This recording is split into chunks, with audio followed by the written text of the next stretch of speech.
አይ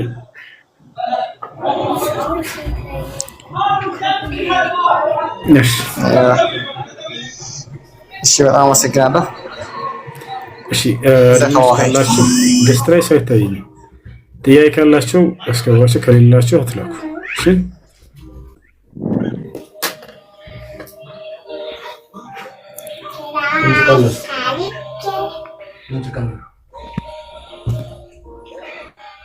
تسمعني كلامي؟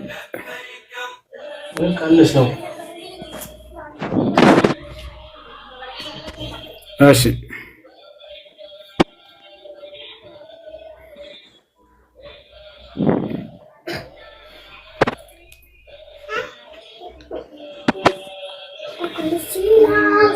يا سلام يا سلام يا سلام يا سلام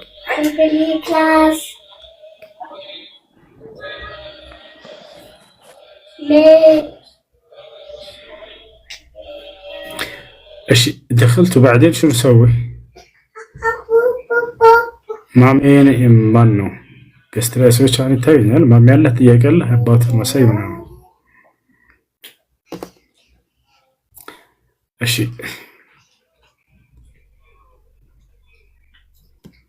انزلهم تحت ጥያቄ ከሌላችሁ አትላኩ።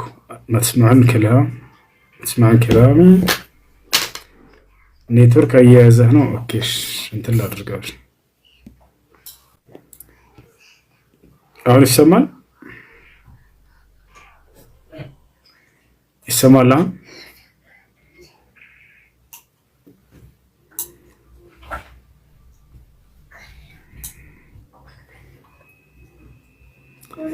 እና ሰለሞን ግባና አውራ ልኬልሃለሁ። እሺ ወንድ ልጅ ይመስለኛል ስምህ ፕሮፋይል ያስከው ግባ ልኬልሃለሁ።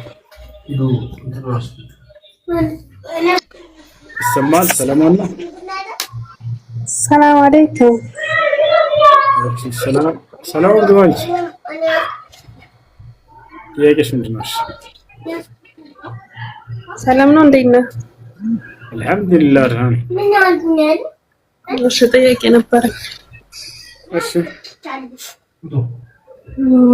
እኔ የምኖረው ሳውዲ ነው። የማዳም ቅመም ነኝ እና አንድ ልጅ አለ ባል ነበረኝ። ያው ተጣልተን ነው የመጣሁት እና እስካሁን አንደዋወልም። ልጁንም አይረዳም እኔንም እንትን አይልም። ማለቴ የምናወራው ነገር የለም። ኒካ ስጠይቀው እምቢ አለኝ።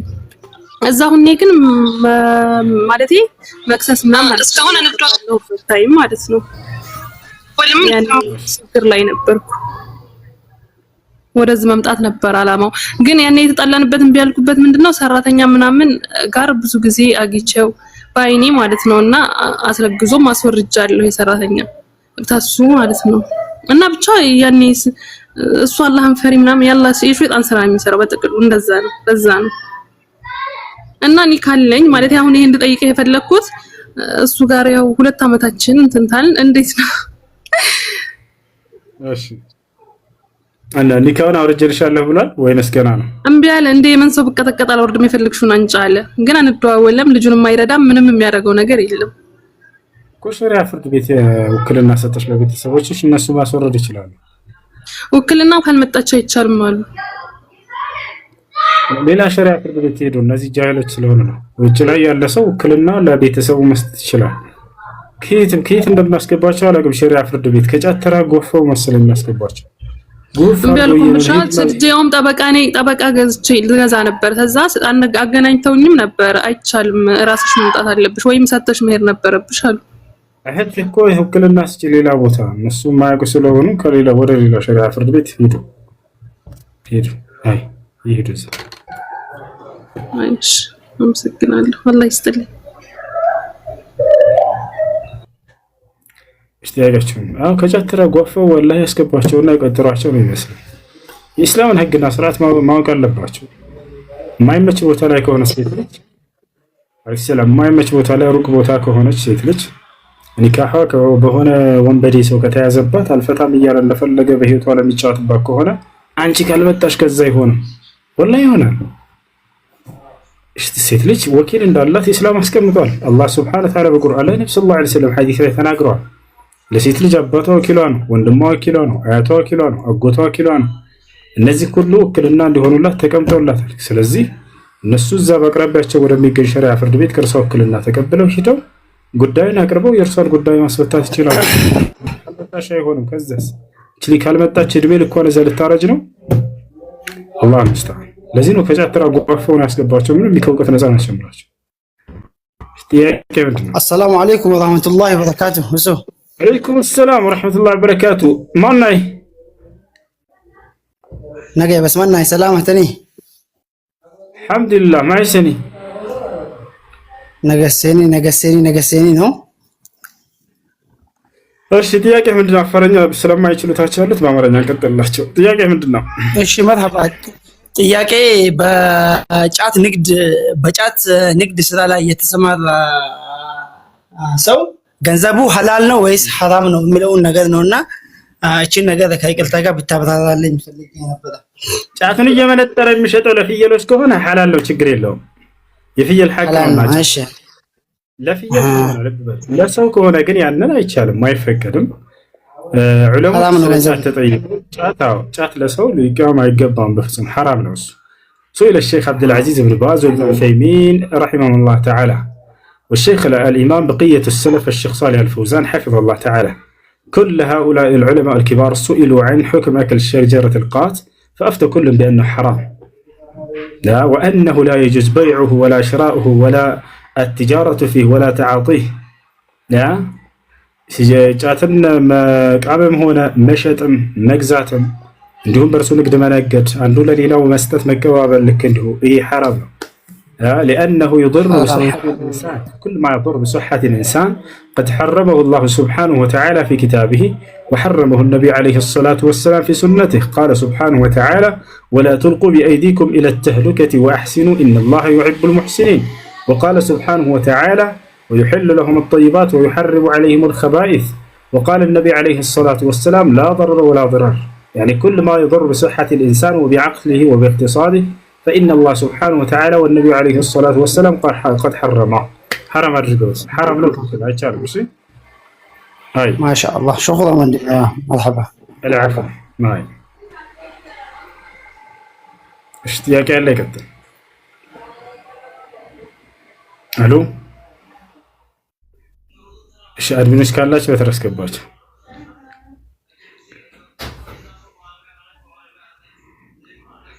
ግብርና ሚኒስትር እንዳይሰማ። ግብርና ሚኒስትሮች ሆይ ቲክቶክ ላይ ካላችሁ እውነት እላችኋለሁ ጫት የሚሰሩ ሰዎችን ቀይሩላቸው፣ ሌላ ነገር እንዲሰሩ አድርጓቸው፣ አትክልት በዚያው ምትክ እንዲተክሉ አድርጓቸው፣ በዚያ ነገር ላይ አግዟቸው። መትከል ያለባቸው ብርቱካን፣ ማንጎ፣ ሙዝ እና ሌሎች አትክልቶችን ለሰዎች ጠቃሚ የሆኑ ነገራቶችን አላህ በቁርአን ላይ ሲናገር ያ አዩሃ الذين آمنوا كلوا مما في الأرض حلالا طيبا። እናንተ ያመናችሁ ሰዎች ሆይ በምድር ላይ ከሚገኙት ሐላል የሆኑትን ጥሩዎችን ጠይበን መልካም የሆኑትን ተመገቡ ብሏል።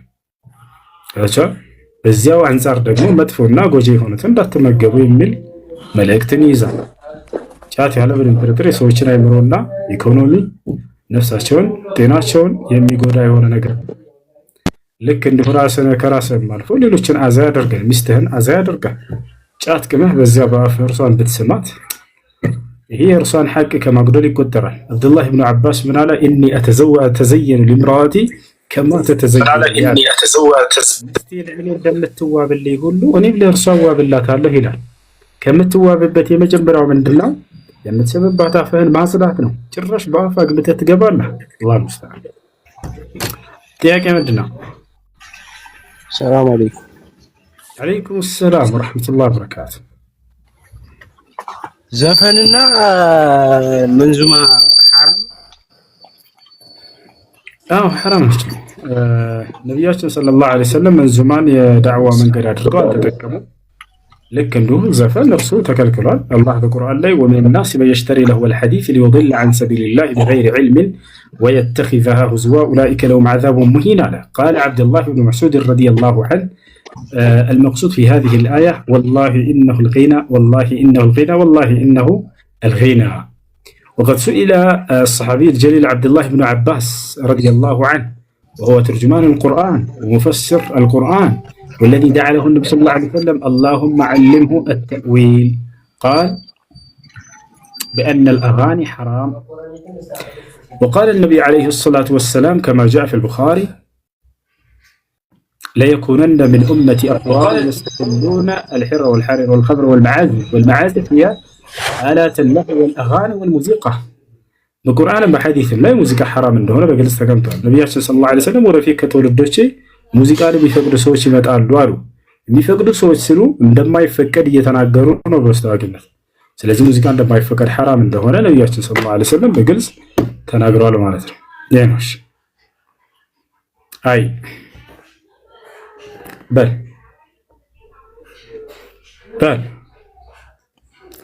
ጥያቄያችን ምንድን ነው የገባው? እኔ እንደውም እኮ የጠየኩን በኮሜንት ነው። ሰላም አለይኩም። ወአለይኩም ሰላም። እሺ ዮኒ ይቀደዋል መሰለኝ። ዮኒ ጥያቄ አለ? ሰላም አለይኩም ወራህመቱላሂ ወበረካቱ። አይ እሱን አስቀድመው ችግር የለውም። እሺ ወአለይኩም ሰላም ወራህመቱላሂ ወበረካቱ።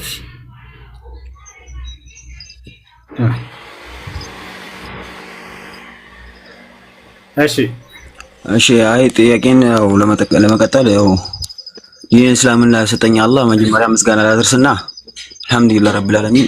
ያው እኔ ሰለምቴ ነኝ። ያው በጣም እድሜ ካገፋ በኋላ ነው ቢያንስ ማለትም ሀያዎቹ ቤት ነው ያለሁት። በስራ ሁኔታ ምናምን ብዙ ነገሮች ላይ አያስተካክሉኝም እና ቁርአን ብዙም መቅራት ችሎታም የለኝም።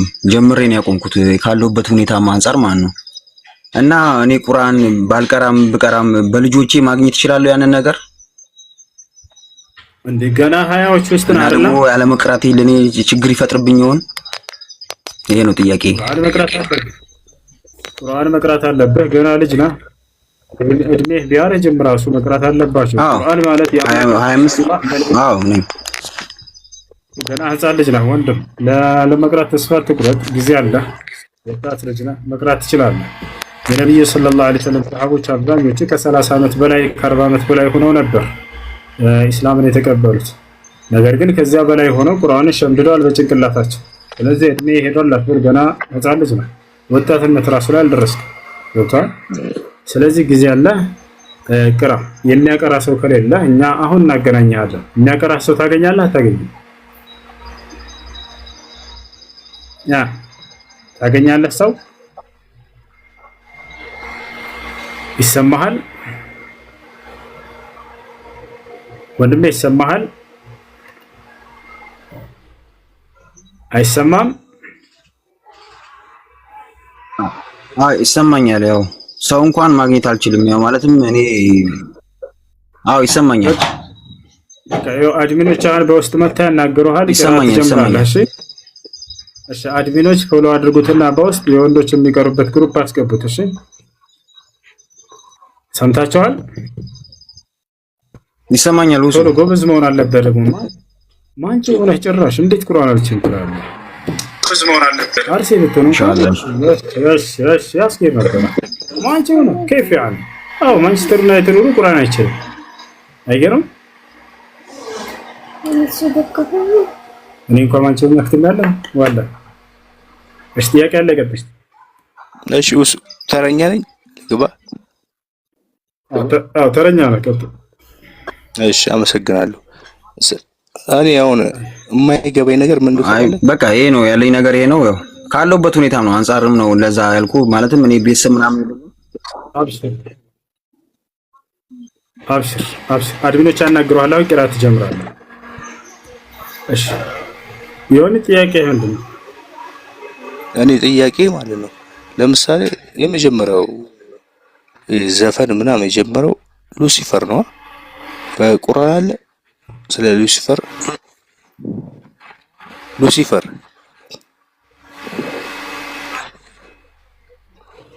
እሺ ጥያቄን ቀጥልሽ። እሺ እንትን ላይ አለ ለምሳሌ በቤተ ክርስቲያን ሕግ አለ ሉሲፈር ማለት እኮ ዋናው ነው የፈጣሪን ዙፋን ጠባቂ ከሁሉም ከነ ኪሩቤል ከነ ምናምን ይበልጥ ከሱ በላይ ሙዚቃ ይሰራ የለም። ሙዚቃ ይሰራ ስለ ማለት ነው የመጀመሪያው ድምፁ ልዩ ነው። እሺ የሉሲፈር የመጀመሪያው አልበም ምን ነበርሽ? አይደለም የመጀመሪያው አልበም የሉሲፈር ምን ነበር? ኖ እንትን ነው ሙዚቃ የተጸላበት ምክንያት ልነግርህ ነው እኮ። የምታውቀው ነገር አለ ማለት በምን ድምፅ ቃና ነበር የሚዘፍነው? በአንቺ ሆዬ ነው በአምባሰል ወይንስ በየትኛው ነበር? በፈለግከው አድርገው። ጥያቄውን እኮ የምጠይቀህ አሁን ለምሳሌ ክርስትና ላይ እኛ እናውቃለን ስለምትሉ እኮ ነው። መጽሐፍ ቅዱስ ላይ አለ እንደዛ የሚል ያው አንተ አላወቅከው ማለት ስለ ዘፈን ምን ይላል መጽሐፍ ቅዱስ? እሺ ዮኒ ስለ ዘፈን ይቻላል አይቻልም? ኖ ልንገርህ ዋናው እኔም እኮ ነቢያቶች ዘፋኞች ኖ ነቢያቶች እንደ መጽሐፍ ቅዱስ ነቢያቶች ለእግዚአብሔር ይዘፍኑ ነበር። አመጣጡን ነው የጠየኩ አመጣጡን ነው እንጂ ወንጀል እንደሆነ ልክ እንዳልሆነ አውቃለሁ። አመጣጡ ሉሲፈር ነው እንትን ያለው። ይሄን መጽሐፍ ቅዱስ ላይ አለ። የት ጋር ነው ያለው? ከየትኛውም መላእክት በላይ እሱ እንትን ያለ ነበር። ኮከቦች ምናምን ያሉት መጽሐፍ ቅዱስ ሉሲፈር ብለህ ግባና የትኛውን መስማ የሉሲፈር እንትን ዋናው እሱ ነው። ከዛ በኋላ ነው ሲወድቅ ሁሉ ነገሩ ሰይጣን ምናምን ተብሎ እንትን ያለው። ሙዚቃም እሱ ነው እንትን ያለው። እሺ ነቢያቶች ለእግዚአብሔር በፈጣሪ ዮኒ ይኸውልህ ያዳምክሽ እንደ መጽሐፍ ቅዱስ ነቢያቶች ለእግዚአብሔር ብለው በእግዚአብሔር ፊት በኃይለኛው ይዘፍኑ ነበር አይደለ? ያው ይዘፍኑ ነበር። ማስረጃ ለምን አሁን መረጃ ይሆናል ለአንተ ሲጠቅምሃል? አዎ ላሳይ መጽሐፍ ላይ ይዘፍኑ። አንተ እውቀት አለህ ብዬ ነው እሱ የጠየኩ እንጂ እኮ አንተ ያንን ሳትመልስልኝ ይሄኛውን ደግሞ ገና ልታስበራልኝ ነው። ለምሳሌ ነቢያቶች የምናውቀው ነገር ነው። ነቢያቶች በመጽሐፍ ቅዱስ ላይ ለእግዚአብሔር በእግዚአብሔር ፊት ይዘፍኑ ነበረ። ዘፋኞች ነበሩ ይለናል። ናንበቦሽ የምን ይላል? ዳዊትም አንብበው። ዘፈን የለም የፈለገው ታነብ። ያው አለ አንብብ። አይነበብህም? አንብበው። በዚህ አላምንም። በዚህ አላምንም። ስንት አለ እኮ ስንት ማስረጃ አለ። መጽሐፍን ካደው ዮኒ መጽሐፍን ካደው ዳዊት በሙሉ አሻዳምጥ። ያውና መጽሐፍ ላይ ዮኒ ምን እናድርገው? ያውና ምን ይላል? ቆይ እንዴ ምን ይላል? ዳዊትም በሙሉ ኃይሉ በእግዚአብሔር ፊት ይዘፍን ነበር አለ። አያ በሙሉ ኃይሉ ይዘፍን ነበር። ጭራሽ እመነኝ ማርያም እያየሁ መጽሐፉ ላይ እያየሁ አሁን ይዘፍን ነበር አለ። አዳም እንደውም ቀስ ብዬ ከመነሻው ነበር የጠየኩ እኮ እንዴት ይሆናል ብዬ አንተ ጋር ገብቼ እንድረዳ ነበር። ሉሲፈር እንዴት እንደሚዘፍን ዳዊት በመጽሐፍ ቅዱስ ላይ ነብይ ነው፣ የእግዚአብሔር ነብይ ይዘፍናል ማለት ለማን ነው የሚዘፍነው? ለማን? ለእግዚአብሔር የሚዘፍንለት አይደለማ የሚዘመርለት ያውና እያለ መጽሐፍ ነው። በቃ እግዚአብሔር ዮኒ አዳምጥ እንግዲህ ያውና በእግዚአብሔር ፊት ነበር መጽሐፍ ነው እንደዚህ። አንተም ታውቀዋለህ። ይዘፍን ነበር። እሺ አዳምጥ። በእግዚአብሔር ፊት ይዘፍን ነበር አለ። ዘፋኞች መንግስተ ሰማያትን ይወርሳሉ አይወርስም? ዮኒ አይደል? መች ገና ተገናኘን ከጥያቄና ከኔና ከአንድ ጥያቄ ጋር። እኔ እኮ ስለ ሉሲፈር አገናኘው እውቀት ካለህ ብዬ መልካም ጊዜ ሆነልህ። እሺ ዘፋኞች ወዴት ነው የሚሄዱት? ክርስቲያኖች ካላችሁ ናትናኤል አለ፣ ቪክቶር ኒውተን አንሳው። ነቢያቶች ዘፋኞች ነበሩ። ዘፋኞች በቀጣዩ ዓለም መንግስተ ሰማያትን ይወርሳሉ አይወርሱም? ቪክቶር አለ። አይወርስም። ዘፋኝ መንግስተ ሰማያት አይወርስም። ዘፋኝ አይወርስም። እና ነብያት ስለዚህ ነብያቶች የገሃነም ነበሩ እንበል። ምክንያቱም ዘፋኞች ነበሩ። ጭራሽ የሚዘፈረው ለእግዚአብሔር ነው ይለናል መጽሐፉ። ያውና ዘፋኞች መንግስተ ሰማያትን አይወርሱም ይላል መጽሐፉ ጳውሎስ ሲናገር። እዚህ ጋር ደግሞ ነብያቶች ለእግዚአብሔር በእግዚአብሔር ፊት ሆነው ይዘፍኑ ነበር ይለናል። አላህ ሙስተዓን ነብያቶች ስለዚህ በተዘዋዋሪ የት ናቸው? ጀሃነም ናቸው። ውዳሴ ይከለከላል። ውዳሴ እዚህ ዘፈና ነው የሚለው ያ ስለዚህ ኢየሱስ ከአምላክ የተላከ መልእክተኛ መሆኑን ማስረጃ እስቲ ስጠኝ ከመጽሐፍ ቅዱስ። ይሰጣለሁ ነው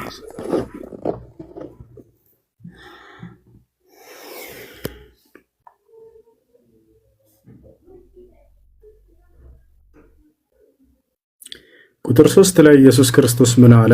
እውነተኛ አምላክ ብቻ የሆንክ አንተን የላከውንም ኢየሱስ ክርስቶስን ያውቁ ዘንድ ይህች ነች የዘላለማዊ ሕይወት አለ። ከአምላክ የተላከ መልእክተኛ እንደሆነ ተናገረ ቃል በቃል ኢየሱስ። ያው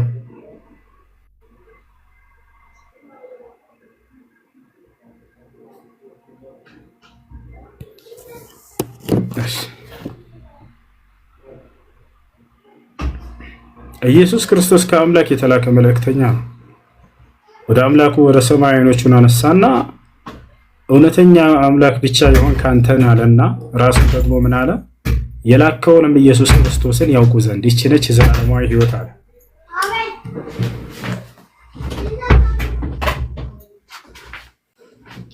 ታዲያ መልእክተኛ ከሆነ እንዴት ብላችሁ ነው አምላክ የምትሉት? መልሳችሁ እንዴት ብላችሁ እሱ አምላክ ነው ትላላችሁ? መልሳችሁ አላህ ሙስተዓን። እሺ ጥያቄ ያለው ክርስቲያን ካለ ይቀጥል። ክርስቶስ መልእክተኛ ነው። አይ ይህን ሁሉ ራሱ ተናግሯል። የትኛውም ስፍራ ላይ ግን ኢየሱስ ክርስቶስ እኔ አምላክ ነኝ አላለም። እንዳውም አምላክ ያለኝ ብሎ ነው ያስተማረው።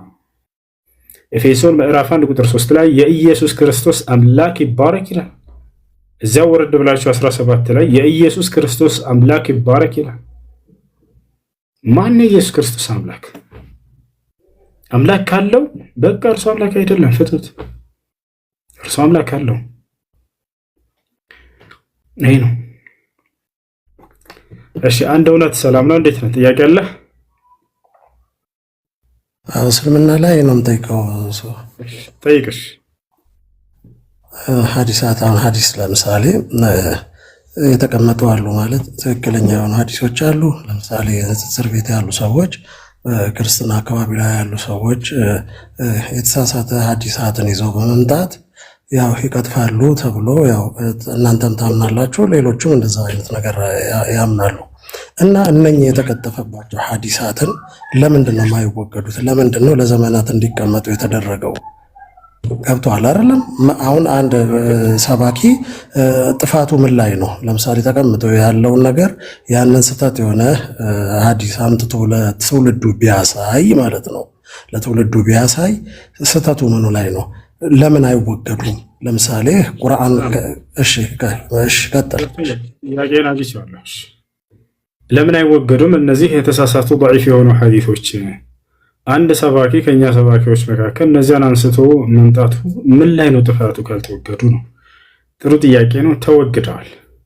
ተወግደዋል ሲባል ጊዜ ምን ማለት ነው? እዚያው ከስራቸው እነዚህ የተሳሳቱ ሐዲሶች ናቸውና ተጠንቀቋቸው ተብሎ ተወግደዋል። በዚህ መልኩ ገብቷል አይደል? የሆነ መጽሐፍ ጻፍኩኝ እኔ እዚህ ጋር መጣሁኝና ይሄኛው ፓርት ስህተት ነው አልኩኝ። ተጠንቀቁት አልኩኝ። እንድትጠነቀቅ እዚህ ጋር ጻፍኩልህ። ضعيف ነው አልኩኝ። ደካማ ነውና ተጠንቀቀው። ይሄ መወገድ ይባላል። ሁለተኛው ደግሞ ይሄኛው ደግሞ ሶሒህ ነው፣ ይሄ ትክክለኛ ነው ተቀበሉት፣ ይሄ ትክክለኛ ነው ብዬ አስቀመጥኩኝ። ይሄ ደግሞ አጸናሁት ማለት ነው፣ አረጋገጥኩት። እኔ ለእርሱ ዋስትና ሰጠሁት። አየህ፣ ያንን እያወቁ ግን እናንተን ለመሸወድ ብለው የተሳሳተውን አምጥተው ለእናንተ ይሰጧችኋል፣ ትክክለኛ የሆነውን አይሰጧቸውም። ለምሳሌ ከተባለ በገነት ውስጥ ሙስሊሞች በሚገቡ ጊዜ 72 ሚስት ያገባሉ የሚል ቃል ሰምተህ ታውቃለህ አይደለ?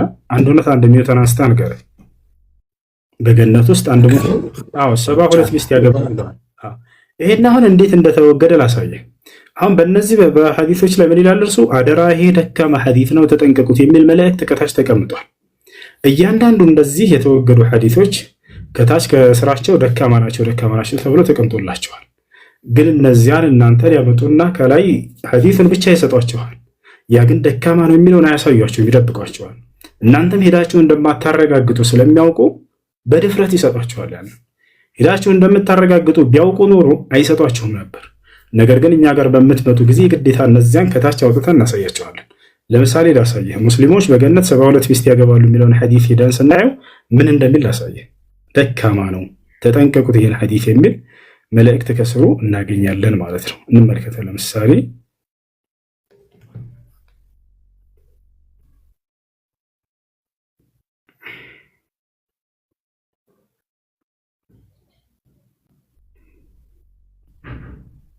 እሺ እሺ እሺ እሺ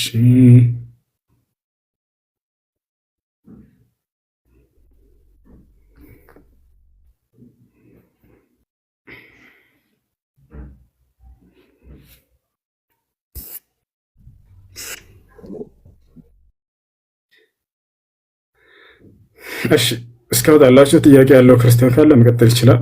ይሄን ደካማ ሐዲስ ቆይ አንዴ ላውጣላችሁ። ቆይ ላውጣ ከታች ምን እንደሚል ታሳያችሁና ከዚህ በኋላ እውነት ነው ሐሰት ነው የሚናገሩት የሚለውን በዚህ መንገድ ታገኝታላችሁ። እዚህ ለናማ ኔት አድርጋን በዚህ አድሚኖች አላችሁ። እሺ ያውና እዚህ ተመልከተው። ለምሳሌ ሐዲስ ያዙት ቁጥሩን ሱነን ኢብኑ ማጃህ ይላል 4336 ይላል። እዚህ ጋር ከታች ምን ይላል? ያውና እዚህ ጋር ግሬድልና ضعيف ይላል። ضعيف ማለት ደካማ የሆነ ውሸት የሆነ ሐዲስ ማለት ነው። እዚህ ጋር ምን ስለምን ያወራል ከተባለ ሙስሊሞች በገነት 72 ሚስት ያገባሉ የሚለው ቃል ነው። قال رسول الله صلى الله عليه وسلم ما من أحد يدخله الله الجنة إلا زوجه الله عز وجل 72 زوجة አንድ ሙስሊም ገነት አይገባም 72 ሚስት አላህ ያጋባው ቢሆን እንጂ ይላል። ስለዚህ 72 ሚስት ታገባላችሁ የሚለውን ይሄን ከታች ያለውን አያሳያችሁ ለእናንተ። እኛ ግን እዚህ ጋር ይሄን አውጥተውታል ዑለሞች፣ ያው ደካማ ነው ብለው አውጥተውታል። ነገር ግን ይሄን እነርሱ አምጥተው ለእናንተ ደካማ ነው የሚለውን ሳያሳያችሁ ከላይ ያለውን ብቻ ቆርጣ ያሳያችኋል። ያ ነው። እሺ ጥያቄ ያለው ካለ ይቀጥል።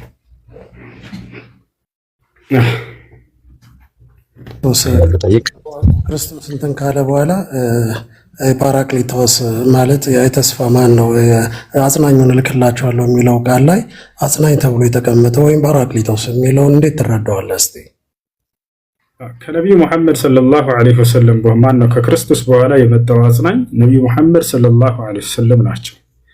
ክርስቶስ ልክ በቁርአን ላይ ልክ እንዲሁም ምዕራፍ 61 ቁጥር 6 ላይ ከእኔ በኋላ የሚመጣላችሁ እርሱ ነቢዩ ሙሐመድ ወይንም አሕመድ ነው ብሎ እንዳበሰራቸው ተናግሯል። አላህ በቁርአን ላይ የክርስቶስን ንግግር ሲያስቀምጥልን ምን አለ? ወኢዝ ቃለ ዒሳ ብን መርየም ያ በኒ እስራኢል ኢኒ ረሱሉላሂ ኢለይኩም ሙሰዲቀን ሊማ በይነ የደየ ሚነ ተውራህ ወሙበሽረን ቢረሱሊን የእቲ ሚን ባዕድ እስሙሁ አሕመድ ፈለማ ጃአሁም ቢልበይናት ቃሉ ሃዛ ሲሕሩን ሙቢን ይላል። የማርያም ልጅ ክርስቶስ ለእስራኤል ልጆች እንዲህ ባላቸው ጊዜ አስታውስ ይላል። እናንተ የእስራኤል ልጆች ሆይ እኔ ወደ እናንተ የተላኩላችሁ የአላህ መልእክተኛ ነኝ። ከበፊቴ ያለውን ተውራትን የማረጋግጥ የማልክድ ከእኔ በኋላ የሚመጣውን መልእክተኛና ነቢይ ደግሞ የማበስራችሁ ነኝ። ስሙም አሕመድ ወይንም ሙሐመድ ይባላል ብሎ እርሱን ከእርሱ በኋላ የሚመጣው አጽናኝ እርሳቸው እንደሆኑ አረጋግጦላቸዋል። ነቢዩ ሙሐመድ ሰለላሁ ዐለይሂ ወሰለም ታዲያ ሲናገሩ አነ ዳዕወተ አቢ ኢብራሂም ወቢሻረተ አኺ ዒሳ አሉ። እኔ የአባቴ የአብርሃም የጸሎት ውጤትና የወንድሜ የክርስቶስ ብስራት ነኝ ብለው ተናገሩ። ክርስቶስ ከእኔ በኋላ ይመጣላችኋል አምላክ ይልክላችኋል ብሎ ያበሰራቸው ነቢዩ ሙሐመድ ሰለላሁ ዐለይሂ ወሰለም እንደሆነ በዚህ ላይ ተነግሯል። ያ ነው በሱረቱል ፈትሕ ላይ አላህ ሱብሓነሁ ወተዓላ ሲናገር በወንጌል ላይም ይላል በክርስቶስ አንደበት ፍሬውን የሚያፈራ ዛፍ ብዬ አንተን ገልጬሃለሁ ሙሐመድ እያለ ይናገራል። ወመሰሉሁም ፊል ኢንጂል ከዘርዕን አኽረጀ ሸጥአሁ ፈአዘረሁ ፈስተግለዘ ፈስተወ ዐላ ሱቂህ ዩዕጂቡ ዙራዕ ሊየጊዘ ቢሂል ኩፋር አለ። ፍሬውን የሚያፈራ ዛፍ ነህ ብዬ አንተንና ተከታዮችን ገልጫቸዋለሁ ይላል በመሲሁ አንደበት። ይህን የት እናገኘዋለን ከተባለ ክርስቶስ መጽሐፍ ቅዱስ ላይ እንዲህ አለ፣ ኢነሁ ዩንዘዑ ሚንኩም መለኩቱላህ ወዩዕጣ ሊኡመቲን ተዕመሉ አስማረሁ አለ። ማቴዎስ ወንጌል ላይ አይሁዶችን ምን አላቸው? እውነት እውነት እላችኋለሁ የአምላክ መንግስት ከእናንተ ትነጠቃለች፣ ከዚያም በኋላ ፍሬውን ለሚያፈራ ትውልድም ትሰጣለች አላቸው። ከዚህ በኋላ ከእነርሱ እጅ የነብይነት ማዕረግ እንደሚወጣ እየነገራቸው ነው። ከዚያም በኋላ በምን ገለጻቸው? ቀጣዩን ትውልድ ፍሬውን በሚያፈራ ብሎ ገለጻቸው። ፍሬውን ለሚያፈራ ትውልድም ትሰጣለች አላቸው። አላህ ምን አለ በቁርአን ላይ? በመሲሁ አንደበት ሙሐመድ ሆይ ስላንተና ስለ ትውልዶችህ ፍሬውን እንደሚያፈራ ዛፍ ብዬ ገልጬሃለሁኝ ብሎ ይናገራል። ክርስቶስ ይህን ቃል የተናገረው መጀመሪያ ምን አለ መሰለ? መጀመሪያ ክርስቶስ እንደ ራበው ይናገራል መጽሐፍ ቅዱስ ላይ። ራበውና ከፊት ለፊቱ ዛፍን አየ ይላል። ፍሬም የሚኖርባት ይሆን ብሎ ሄደ። ከዚያም አላገኘባትም። ከዚያም ረገማት ይላል። ከዚያም ደረቀች። ይወታቸዋል። ከዚያም በኋላ ምን አለ ክርስቶስ? እውነት እውነት እላቸዋለሁ ለአይሁዶች የእግዚአብሔር መንግስት ከእናንተ ትነጠቃለች፣ ፍሬውንም ለሚያፈራ ትውልድ ትሰጣለች አላቸው። ይወታቸዋል። አሁን እዚያ ቦታ ላይ መራቡ ክርስቶስ ከዚያ ፍሬ ለመፈለግ ሄደ፣ አጣ፣ ረገማት ምናምን የሚለው ስለ ዛፍ እያወራ እንዳይመስላችሁ። ላ ክርስቶስ ዛፍን ሂዶ የሚረግም አይደለም። ዛፍ የሚበላው ስላጣ አንድ አካል አይደለም ክርስቶስን ያክል አንድ ተራ ንጹህ አይምሮ ያለው ሰው አይራገምም። ዛፍን ትራገማለህ እንዴ? አትራገምም። ታዲያ ክርስቶስ ዛፍን እየረገመ አይደለም። ያ ምሳሌያዊ የሆነ ንግግሩ ነው። ክርስቶስ ራበው የሚለው ከዚያም በኋላ ወደ ዛፏ ሄደ የሚለው ክርስቶስ ወደ ገዛ ወገኖቹ መምጣቱን ወደ አይሁድ ሕዝብ መምጣቱን ለመግለጽ ነው። ይሄ ምሳሌ ከዚያም በኋላ ፍሬ ይኖርባት ሆኖ የሚለው ምናልባት የእርሱ የመጣበትን አምላክ የሰጠውን ቅኑ መንገድ የሚከተል ይኖር ይሆን ብሎ ወደ አይሁድ መምጣቱን ያመለክታል። ነገር ግን አብዛኞቹ እነዛ አልተቀበሉትም። ወደ ገዛ ወገኖቹ መጣ፣ የገዛ ወገኖቹ አልተቀበሉትም። ከዚያስ ምን አደረገ ክርስቶስ? እነዚህን ከሃዲያኖች ረገማቸው። ፍሬ አታፍሪ ለዘላለም ከዚህ በኋላ ብሎ ረገማት ይላል። ከዚህ በኋላ በእነርሱ መካከል የአምላክን ቅኑ መንገድ ይዞ የሚመጣ ነብይ እንደማይነሳ ያሳያል። ከዚያ በኋላ ግን ክርስቶስ ወረድ ብሎ ምን አለ? እውነት እውነት እላችኋለሁ የአምላክ መንግስት ከእናንተ ከዚህ በኋላ ይነጠቅና ፍሬውን ለሚያፈራ ትውልድ ይሰጣል አላቸው። የነብይነት ማዕረግ ከዚህ በኋላ ከእነርሱ እጅ እንደሚወጣና ከዚያም ፍሬያማ ለሚሆነው ትውልድ እንደሚሰጥ እየተናገረ ነው። አላህ ታዲያ በቁርአን ላይ ሙሐመድ ሆይ በመሲሁ አንደበት ፍሬውን የሚያፈራ ህዝብ ብዬ አንተንና ትውልዶችን ገልጫቸዋለሁ እያለ ቃል በቃል በሱረቱል ፈትህ የመጨረሻው ገጽ ላይ ይናገራል። ይሄን ነው። እሺ እና ከክርስቶስ በኋላ የመጡት የአምላክን ህግና ስርዓት የአምላክን መንግስት በምድር ላይ ያቋቋሙትና የሰበኩት ነቢዩ መሐመድ ሰለላሁ ዐለይሂ ወሰለም ናቸው። ይህን ክርስቶስ በቁርአን ላይ እንደተናገረ ተቀምጧል።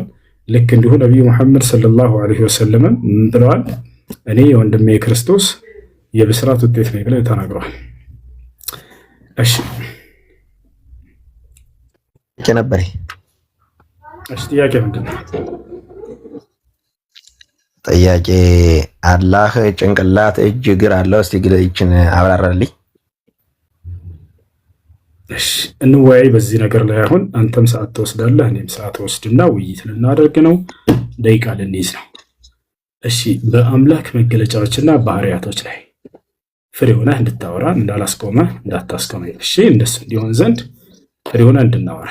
እሺ ስለ አምላክ ባህሪያቶች አሁን የጠየቃቸውን በአምላክ ላይ አግኝተሃቸዋል? ነብዩ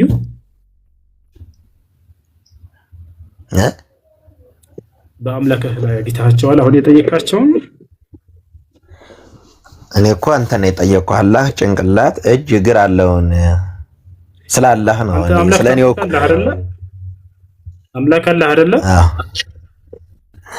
እኮ በአምላክ ላይ እነዚህን አግኝተሃቸዋል? ለምሳሌ እግዚአብሔር ጭንቅላት አለው? እኔ ስላላህ የጠየቅኩህ ስለ እግዚአብሔር ስላላህ ጭንቅላት አለው የለውም? ወይ አለው ወይ የለውም? አለው እንደዚህ ነው አለው። እሺ እነዚህን በአምላክ ላይ አግኝተሃቸዋል? አላገኘሃቸውም? አሉት ወይንስ የሉት? እና ይሄን ያሉትም ወይ የሉትም ብለህ ወደ እኔ አላህና ከእግዚአብሔር ጋር ታገናኙ ነው? ደግሞ አላህን አላገናኝም። ችግር የለውም። እግዚአብሔር ወይንም ስላሴ ጭንቅላት አለ የለውም? አላገናኝም። አይ አላህ ጭንቅላት አለውን እጅ አለውን እግር አለውን ያልኩህ ይሄን አብራራልኝ። ለማወቅ ስለፈለኩ ነው፣ ለመረዳት። አየሽ በቃ እያንዳንዱን እያነሳን በዚህ ጭንቅላት የለውም ካልከኝ ችግር የለውም። እጅ ስትል ምን ማለት ነው? እጅ ስትል ማለት እጅ አታውቅም እኮ እጅ ስትል ምን ለማለት ነው? ጭንቅላት እጅ አለውን አላህ ከሌለው የለውም ካለው አለው እንደዚህ የቀኝ እጅ የግራ እጅ ምን እንደሆነ እጅ ምን እንደሆነ ሳታውቅ ነው እጅ አለው የለውም ብለህ የምትጠይቀው? እጅ ስትል ምን ማለት ነው ተባልክ አይደለ? ምን አይነት እጅ እንደሆነ እስኪ ንገረን እናንተ። እጅ ስትል ምን ማለት ነው? ማለት እና የለውም ነው አለ። እኔ እጅ አለውን ጭንቅላት አለውን ገና እኮ ጥፍር አለው አውራጣት አለው ልልህ እኮ ነው። ወደ እያንዳንዱ እንሄዳለን፣ ችግር የለውም። ምንም ማስኬዳለሁ እና ከእጅን ጀምር። ስለዚህ እጅ ስትል ምን ማለት ነው? እጅ ማለት እኔ እኮ ስለማላውቀው ነው ሳስረዳይ ለማለት ነው። ያላ እጅ አለውን የለውም እጅ አታውቅም ማለት ነው። እጅ አታውቅም ማለት ነው። እሺ እና ላስረዳው ነው። ማንን ነው የምታስረዳው? እኔ እኮ አላህ እጅ አለውን ጭንቅላት አለውን አስረዳይ። እሺ ለመጨረሻ ጊዜ እንትን ልበለ እጅ አለው የለውም ብለህ ጠይቅ አይደለ? እጅ ስትል ምን አስበህ ነው? እንዲህ አስቤ ነው ትልና በዚህ ላይ እኛ ማለት ይላል። እጅ ስትል ምን ለማለት ነው? እጅ ምንድን ነው? እጅ ነዋ። እጅ ምን አይነት እጅ? ምን አይነት እጅ አታውቅም? እጅ አታውቅም? ይሄን እጅ አውቃለሁ ለምሳሌ። እሺ ይሄን ለማለት ነው። ሌላ እጅ አለ? እኔ ብቻ እጅ አለውን የለውም ምን ያልኩት ጥያቄ ነው እኮ የጠየቅኩህ። ይሄን ለማለት ነው። እጅ አታውቅም ያልከኝ እኔ እጅ አውቃለሁኝ አልኩህ። ይሄውና ይሄን እጅ አውቃለሁ ለምሳሌ አልኩህ። ይሄን እጅ ለማለት አንተ እንትን አስረዳኝ ለመረዳት። እኔ እኮ ለመረዳት ስለፈለኩ ነው። አንተ በሚገባህ አስረዳኝ። ያለህን እጅና ጭንቅላት አስረዳኝ። ቆይ አታዳምጥም እንዴ? ይኸውልህ እጅ ማለት ምን? እጅ ስትል ምን ለማለት ፈልገህ ነው አልኩት። አላውቅም ለፈኝ አለ። እሺ አለፍኩት። እጅ አታውቅም አለ። አውቃለሁኝ አልኩህ። ምን አይነት እጅ አልከኝ? እንዲህ አይነት እጅ አልኩህ። አሁን አብራራሁልህ። ገብቶሃል አይደለ? ስለዚህ የአላህ እጅ ስትል እንዲህ አይነት እጅ ፈልገህ ነው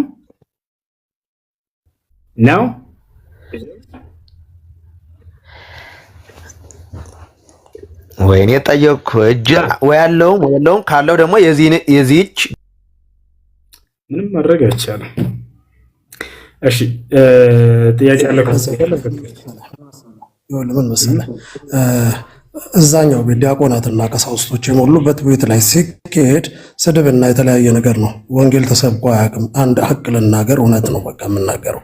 ይሄን ቤት የትምህርት ነው የእውቀት ቤት ነው ብለን ነው የመጣ ነው። ስለዚህ እዚህ የምትመጡ ሰዎች በቻላችሁት አቅም እውቀትን መሰረት ያደረገ ለድህነት ሊጠቅማችሁ የሚችል ነገር ብትጠይቁ መልካም ነው። አምላክ የምህረት እጆችን ዘረጋለሁ ሲል 5 ጣት እንደ ሰው አድርገህ የምታስብ ከሆነ ድንቁርና ነው ይሄ። ስለዚህ የምትጠይቁትን ነገር እወቁ። ይሄ ሰላም ቤት ነው፣ ጥሩ ትምህርት የሚሰጥበት ቤት ነው። ባትረብሹ መልካም ነው። እዛ የተለመደውን ስድብና ነገር ይዞ ወደዚህ ማምጣቱ ተገቢ ነው ብዬ አላስብም። ለድህነት የሚጠቅማችሁን ለእውቀት የምትፈልጉትን ነገር ብቻና ብቻ ጥያቄ በጠየቁን ብታስቡበት መልካም ነው ብዬ ለአንድ ሀሳብ ነው። ይቅርታ በጣም ጣልቃ ገባሁ። እሺ በምትፈልጉት መንገድ እናስኬዳቸዋለን፣ ችግር የለውም። ገብታችኋል አይደለ? ግን ለመረዳት ብላችሁ እኛን ተቸተን መሳደብ እንዲህ ይሰለቻል። እውነት በጣም ነው የሚሰለቸው። ያው እንግዲህ እንደዚህ አይነት ሰዎችን ቀስ በቀስ እንግዲህ ማስተማር ነው ያለብን። ኢንሻአላህ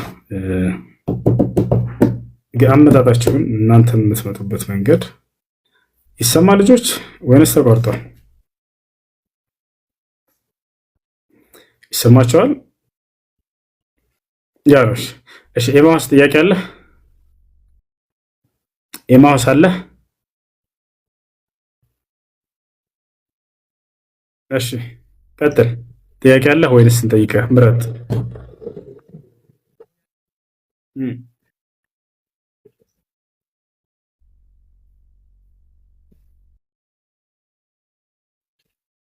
እሺ ጥያቄ በሱ ላይ ጥያቄ ምንድን ነው? በሱ ላይ ጥያቄ ምንድነው? በሱ ላይ ጠይቀን።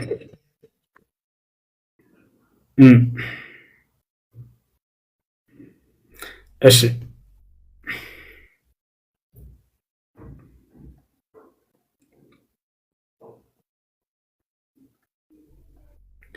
ይሰማችኋል? የእኔ ድምፅ ይሰማል መሰለኝ።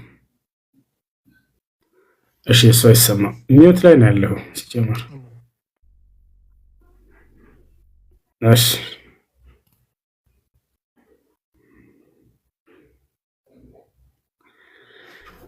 أتسمعون كلامي؟ يسمعون؟ عليكم السلام ورحمة الله. الله الحمد لله.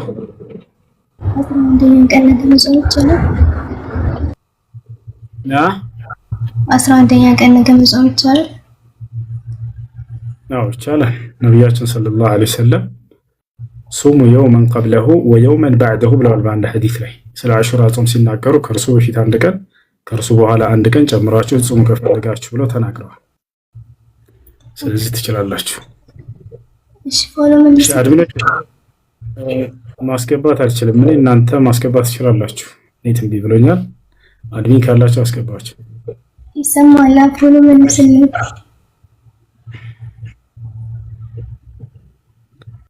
አይ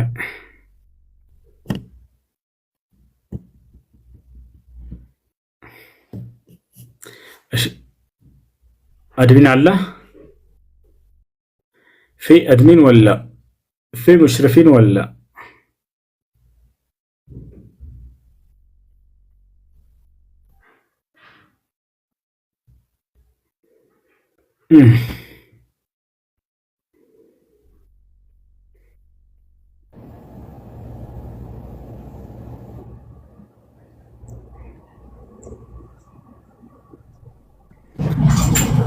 ماشي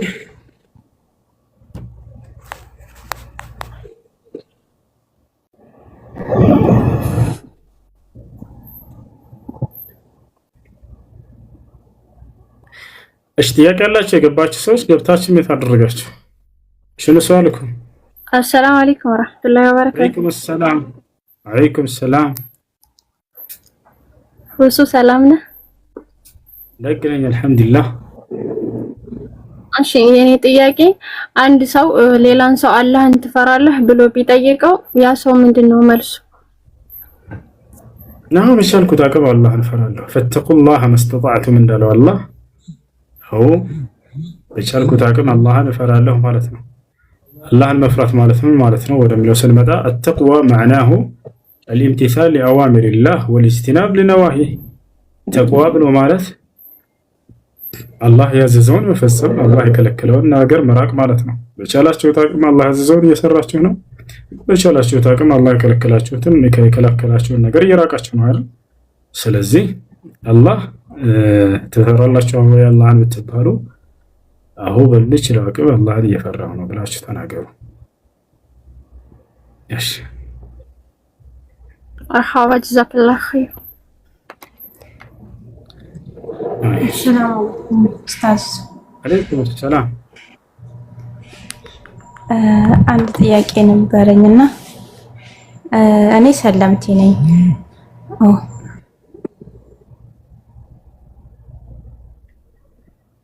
እሺ ሶሪ እና እኔ መጠየቅ ፈለኩት ያው ከፋሚሊ ማምጣት ሁሉም ያው ካፊሮች ናቸው ከኔ ጋር እና እኔ ብቻ ነኝ ሰለምቲ እና እኔ አንዳንዴ ግጭት ምናምን ሲኖር እንደዚህ ሲጠይቁኝ ወይ ደግሞ ይሆናል አንዳንዴ እንትን ሲል አለመግባባት ሲኖር እኔም ያው ትንሽ እናገራቸዋለሁና እኔም የማመልከው አምላክ ኢየሱስ ሲያመልከው የነበረው ነው የኢየሱስን አምላክ ነው የማመልከው እንጂ ሌላ አይደለም ካልኩኝ ያ ኢየሱስ የሚያመልከው አምላክ ወይ ደግሞ ያው ነቢያቶች ሁሉም የሚያመልኩት አምላክ የኛ አላህ Subhanahu Wa Ta'ala ነው ወይ እንደዚህ ካልኩኝ በአላህ ላይ ማስተባበል ይሆንብኛል ወይ የሚል ጥያቄ በውስጤ ሁሌም ይፈጠራልና እስቲ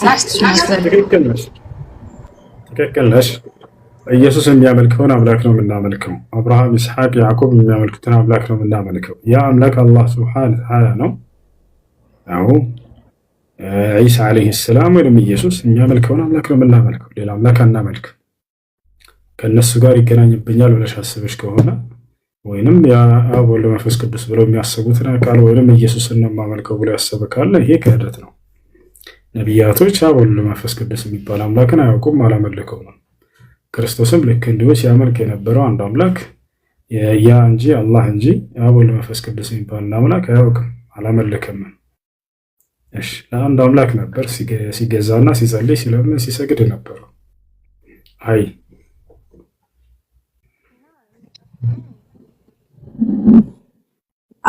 አብ የሚባለው የኛ አላህ ሱብሃነሁ ወተዓላ ነው ማለት ነው ወይስ? እሺ አብ ብለው እነሱ ሰየሙት እንጂ የአብርሃም የይስሐቅ የያዕቆብ አምላክ ነው አብ ብለው ሰየሙት። አባት፣ እናት፣ ልጅ እንዳለ አምላክን በቤተሰብ ሁሉ ሰየሟቸዋል። እንደ አባት አለው አምላክ፣ ልጅ አለው አምላክ፣ እናት አለው አምላክ፣ አያት ሁሉ አለው። ጌታቸው ስለዚህ አብ የሚለው የአምላክ መጠሪያ ስም አይደለም። ጌታቸው የአምላክ መጠሪያ ስም አይደለም።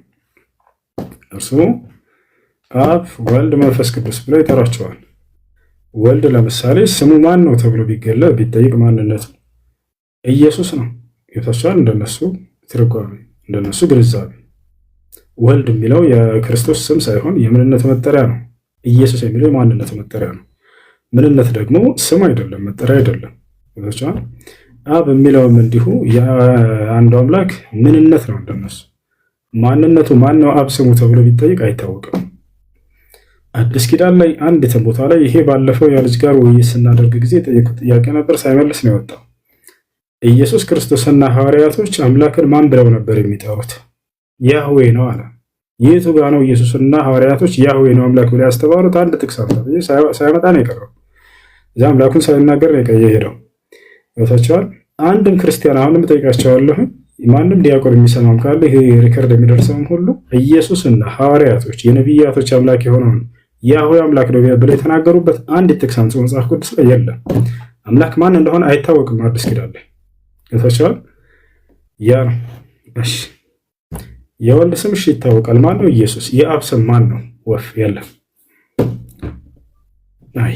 አይ እግዚአብሔር ነው ሊሉ ይችላሉ። እግዚአብሔር የሚለው አምላክ የሚለውን ተከትሎ የመጣው ስም አይደለም። እሱ አምላክ የሚለው ስም አይደለም፣ የምንነት መገለጫ ነው እንጂ ሌላ አይደለም።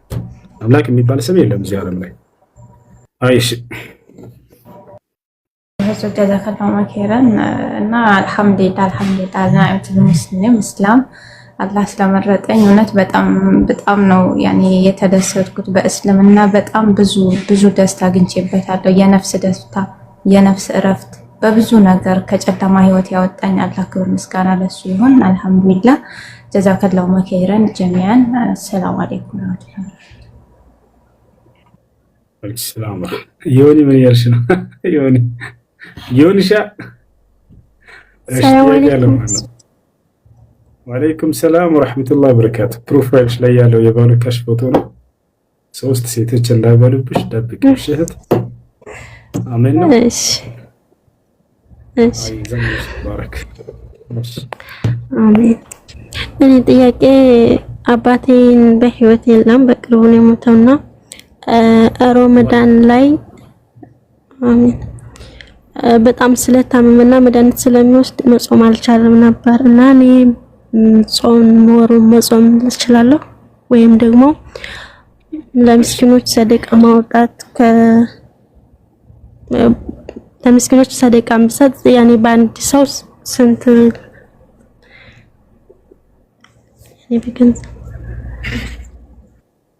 እሺ ቃለ ነብዩ ሰለላሁ ዐለይሂ ወሰለም መን ማተ ወዐለይሂ ቀዳእ ሷመ ዐንሁ ወልዩሁ። ነቢያችን ሰለላሁ ዐለይሂ ወሰለም ምን አሉ? የረመዳን ቀጣ ያለበት ሳይጾም የሞተ ሰው ቤተሰቦቹ ስለ እርሱ ይጾሙለት አሉ። ነገር ግን በዚህ ላይ ኢብኑ ዑሰይሚን አላህ ይዘንላቸውና ተፍሲል አላቸው። ምን አሉ ኢብኑ ዑሰይሚን? ቀጣ የሚያወጡት ቤተሰቦች ያ የታመመው ሰው ከረመዳን በኋላ ቀጣ የሚያወጣበት ጊዜ አጊቶ ዛሬ ነገ ጾማለሁኝ እያለ በመሳለፍ ሳይጾም ቢሞት ነው አሉ። ነገር ግን ከረመዳን በኋላ ወዲያው ቢሞትስ? ቀጣ የሚያወጣበት ጊዜ ሳያገኝ በዚያው በህመሙ ጸንቶበት ቢሞትስ? የዛኔ በቤተሰቦቹ ላይ ቀባ ሳይሆን ያለባቸው ከፋራ ነው። እርሱ ምንድነው? ለእያንዳንዱ ቀን አንዳንድ ምስኪኖችን ድሃዎችን ማብላት። ለእያንዳንዱ ቀን አንዳንድ ምስኪን፣ ለወሩ 30 ምስኪን። በአንድ ቀን ሁሉንም ማብላት ትችላላችሁ። በአንድ ቀን የ30ውን ቀን 30 እንጀራ ገዝታችሁ 30 ሽሮ ፈሰስ ወይንም ዶኬ ሊሆን ይችላል፣ ወይንም ምስር ሊሆን ይችላል። ጥብስማ ከሆነ ተውት፣ ያሰላ አማረ። እንደዛ አድርጋችሁ ትጋብዟቸዋላችሁ። እንደዛ ከሆነ በጣም አማረ የሚባል ቲቸር ነበርን፣ የሳይንስ መምህራችን ነበር አማረ ማሞ። እሺ እና ደግሞ ሰውዬ ጾም የሚጾመው እኔ በሆር ቤት አጽድቼ በሆር ስበክር ያስፈታል አለኝ። በሆር ስበክር ያኔ በሆር ቤት ስበክር ያኔ አሁን ሳና ከፈጡር በፊት አትበክሪ ያስፈታል አለኝ።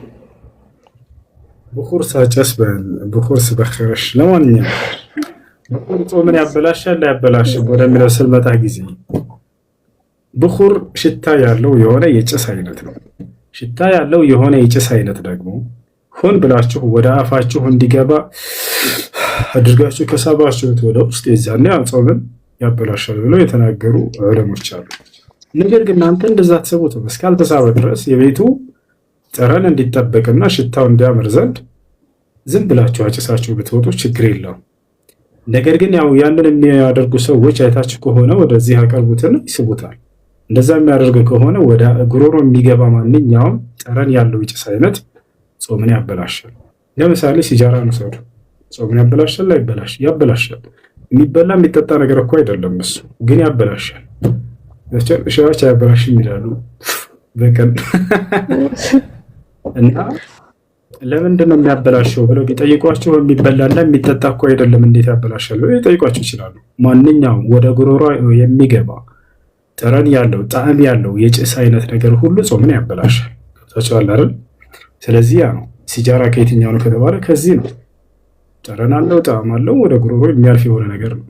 እንዳጠቃላይ ወደ ጉሮሮ ባይገባም አፍ ላይ እስከገባ ድረስ ያ ነገር አውቆ ሆን ብሎ ሰውየው ከሳበው ሺሻም ሊሆን ይችላል፣ ሲጃራም ሊሆን ይችላል፣ ብኹርም ሊሆን ይችላል። እነዚህ ያበላሻሉ። ጠረን ከሌለውስ አየር ብቻውን አያበላሽ። ለምሳሌ ነፋስን ውሰዱ። ነፋስ አየር ነው አይደለም? ያው ነው ስላላችሁት ይበላሻል? አይበላሽም። ምክንያቱም ጠረን የለውም፣ ጣዕም የለውም፣ መዓዛ የለውም። ዝም ብሎ ንጹህ አየር ብቻ ነው። አይ ማለት ያኔ ቀጣይ የሆነ አፕሊኬሽን ነበርና ጓደኛዬ ሼር አደረገችልኝ። ስሙ ፖፖ ይባላል። አይዋ ያኔ ገንዘብ ያስገኛል ምናምን አሉ። ግን ሐራም ወይም ሐላል መሆኑን እነሱም እርግጠኛ አይደሉም። ሐራም ነው። እኔ ደግሞ ማናችሁ ሐራም ነው። ፊታችሁን ገልጣችሁና ፊታችሁን አስጥታችሁ የሚመጣ ገንዘብ ሐራም ነው። ሴቶች ነብያችን ሰለላሁ ዐለይሂ ወሰለም አላህ ሱብሓነሁ ወተዓላ ሲናገር ወላ ተበረጅና ይላል፣ አትገላለጡ ብሏል። ስለዚህ ተገላልጣ ሴት ልጅ የምታገኘው ገንዘብ ይቅርባት፣ ሐራም ነው፣ ክልክል ነው። ሁለተኛ ምንጩ ከየት እንደሆነ አታውቁ። ሶስተኛ ለምን ያንን እንደሚሰጣቸው ምን ከእናንተ አግኝተው እንደሆነ ከዚያ በኋላ ከማን እንደሚመጣ የገንዘብ ምንጭ አይታወቅም። እና በማዳም ቤት የምትሰሩትን ስራ ጠንከር ብላችሁ ሰርታችሁ በእርሱ ንግዳችሁን ነግዱ። ንግድ አሜን ነው። አይ ውሱል ጠይቀ እንዴ ጠይቄ ብሮድ አይደለም ጠይቄ ብሮድ ወንድሜ አመሰግናለሁ። እሺ የኔ ሲሆን እንደዚህ ትሆናለህ። እኔ ጥያቄ ስለ ዘፈን ነው። የኔ ሲሆን የሆነ እንትን ትላለህ፣ ደስ ትለኛለህ። ማርያምን ነው የምልህ። እኔ በስነ ስርዓት ነው ማውራህ፣ ትመቸኛለህ። ጥያቄ ልጠይቅሽ። ለምሳሌ ማለት ነው ዘፈን ኃጢአት እንደሆነ በእናንተ አለ ወይስ የለም? አለ አለ። ካለ ታዲያ አረብ ሀገሮች እኮ እያንዳንዱ ነገር እኮ ምክንያት እንኳን ሊኖር ይችላል። ለምሳሌ ስለ ሀገር መስፈን፣ ስለ ጋብቻ ምናምን መስፈን ችግር ላይኖር ይችላል። ግን ብዙ ዘፈኖች አሉ እኮ ዲስኮ ቤቶች፣ ክለቦች አሉ። መንግስቱ ያውቋል። አሁን ለምሳሌ አንድ ነገር ልንገርህ፣ ሐራም የሚባሉ ቦታዎች አሉ። ስለ በሸሪዓ የሚከለከሉ ቦታዎች እዛ ጋር መንግስቱ እያወቀው እኮ ይደረጋል። ገብቷል? መንግስቱ እዛ ሀገር መንግስት እያወቀ እንደውም እነሱ ናቸው ሻጮች። ያ ነገር ልክ ነው ወይስ ምንድነው? በሃይማኖት ደረጃ ሲሆን ነው ክፉ የሚሆነው ወይስ ደግሞ እያወቁ? ለምሳሌ አንተ ትከለከለኛለህ ራስህን እንዴት ልቆጣጠረው? ወላሂ ጠይቃለሁ ነገር አንተ እኔ እኮ እሺ አዳምጠኝ። ለማንኛውም እና መዝሙርን እንትን አላልኩም ቅድም። አሁን ድምጽ ደስ ይላል። አሁን ለእንትን ከሆነ ማለት ነው አንተ ስትዘምር ደስ ይላል። ግን ደግሞ እዛ ጋር ያሉ ሰዎችን አስባቸው። ያ ልክ ነው በሸሪዓ የሚተዳደሩ ሀገሮች ላይ ግን ያ ሲደረግ ውሸት ነው ወይስ ምንድነው? አንተም ታውቃለህ። እሺ አመሰግናለሁ። አስረዳኝ። አታስወጣኝ፣ አስረዳኝ። እሺ ልመልስልህ። አሁን እድል ስጠኝ አንዴ። ልቤን ዝቅ አድርግሽ ይሁንሻ። የልብ ከውያውሽብኝ አንድ አዳምጪኝ። እኔም ጸጥ እኮ አልኩ። አንተ እኮ ነው ያወራው። እኔ ጸጥ እሺ አከብርሃለሁ ብያለሁ። እሺ አዳምጪኝ። እሺ አሁን የአረብ ሀገራቶች መንግስታቶችም ሆነ ህዝቦቻቸው የሚሰሩት ስራ ለእስልምና ሃይማኖት ማስረጃ ሊሆን ወይንም እስልምና ሃይማኖትን ለመተቸት ማስረጃ ሆኖ ሊቀርብ የሚገባ ነገር አይደለም። አይምሮ ያለው ሰው አንድን እምነት የሚመዝነው ወይንም ሊተችም ሆነ ሊያወድስ የሚችለው ከዚያ ከእምነት መለኮታዊ መጽሐፍቶች በመነሳት መሆን ያለበት። እኔ ክርስትና ላይ መጥቼ ለምሳሌ የሆነ ቄስና ዲያቆን አስካሪ መጠጥ ሲጠጣ አየሁኝና ክርስትና ስለዚህ ያንን ብዬ በዚያ በቄስ ስራ ለመዝነው አልችልም። እምነት የሚለካው በአላህ ቃልና በመልእክተኛው ቃል ነው ታላረን። ስለዚህ በቁርአንና በሐዲስ ላይ ዘፈን ምንድን ነው ብለን ስናይ ጊዜ አላህ በቁርአን ላይ ከልክሏል። ማስረጃ ቃለ ሱብሓነሁ ወተዓላ ፊ ሱረት ሉቅማን ወሚን ናሲ መን የሽተሪ ለህወል ሐዲስ ሊዩዲለ ዐን ሰቢሊላሂ ቢገይሪ ዒልሚን ወየተኺዘሃ ሁዝዋ ኡላኢከ ለሁም ዐዛቡን ሙሂን ቃለ ዐብዱላህ ብን መስዑድ ረዲየላሁ ዐንሁ ሙፈሲረን ሊሃዚሂል አያ اللهو الحديث في هذه الآية والله إنه الغنى والله إنه الغنى والله إنه الغنى. وقد سئل عبد الله بن عباس كذلك رضي الله عنه عن الغنى فقال الغنى حرام. وقال النبي عليه الصلاة والسلام في الحديث الصحيح الذي أخرجه الإمام البخاري رحمه الله تعالى ليكونن من أمتي أقوام يستعلون الحر والحرير والخمر والمعازف. والمعازف هي آلات اللهو والأغاني والموسيقى. በቁርአን በሐዲስም ላይ በእነዚህ አናቅጾች ላይ ሙዚቃ ሐራም ተደርጓል፣ ክልክል ተደርጓል በእስልምና። የሆነ ሙስሊም ተብሎ አንድ ሀገር ላይ ያሉ ግለሰቦች ሰሩትና ያ ነገር ትክክል ነው ማለት አይደለም። ኢስላም በሰዎች ስራ አይመዘንም። እነዚያ ሰዎች በኢስላም ይመዘናሉ። ይወጣናል። አቅዋል الناس لا توزن الا بكتاب الله عز وجل وكتاب الله عز وجل لا يوزن بافعال الناس. የአላህ ቃል በሰዎች ስራ አይመዘንም። ይልቁንስ በዚህ ተቃራኒ የሰዎች ስራ ነው በአላህ ቃል የሚመዘነው። ስለዚህ የሰዎችን ስራ ስናይ ጊዜ ቁርአንና ሐዲስ እንዴት ያየዋል ይሄን ነገር ተብሎ ይጠየቃል። ያ ነው። አይ ሰላም አለይኩም ወራህመቱላሂ ወበረካቱሁ። ወሱ እንዴት ነህ? አለይኩም ሰላም ወራህመቱላሂ ወበረካቱሁ። ወሱ ሰላም ብያለሁ። በአካል ታወቃለህ። የኔ ጥያቄ ነበር። ሰላም እንዴት ነህ? የኔ ጥያቄ ነበር። እሺ አይ እኔ ደግሞ የምነግርህ ማለት ነው አገራቶቹ ለምሳሌ በሸሪዓ የሚተዳደሩ ከሆነ እኮ እነሱ ሊቀጧቸው ይገባል ብዬ አስባለሁ። አንተም ታውቃለህ። በሸሪዓ የሚተዳደር ሀገር ከሆነ አሁን እንዳልከኝ ጸጥ የሚባል ነገር አይደለም፣ ዝም አይደለም።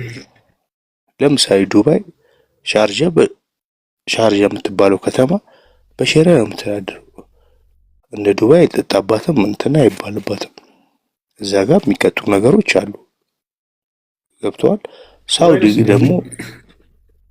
ሳውዲ ደግሞ ዋናው ነገር ነው። ይሄ የከተሞች ህግ አላቸው እኮ የከተሞቻቸው ህግ አለው። እንዳው ዝም እንዳልነው አይደለም፣ እንደሚጠጣበት ነገር አይደለም ያወራ ነው። ግን ህጋቸው እንዴት አይሰራም ነው እስካሁን ያ ነገር ምን ታረ ክርስቲያን መቃወም ምንድነው? ክርስቲያን ጠጣ አልጠጣ እዛም ይጠጣል እኮ ግልጽ እኮ ነው። ምንድነው እንደውም የበለጠ የሚጠጣው እዛ ነው። ፍራንክ አላቸው ምን አላቸው።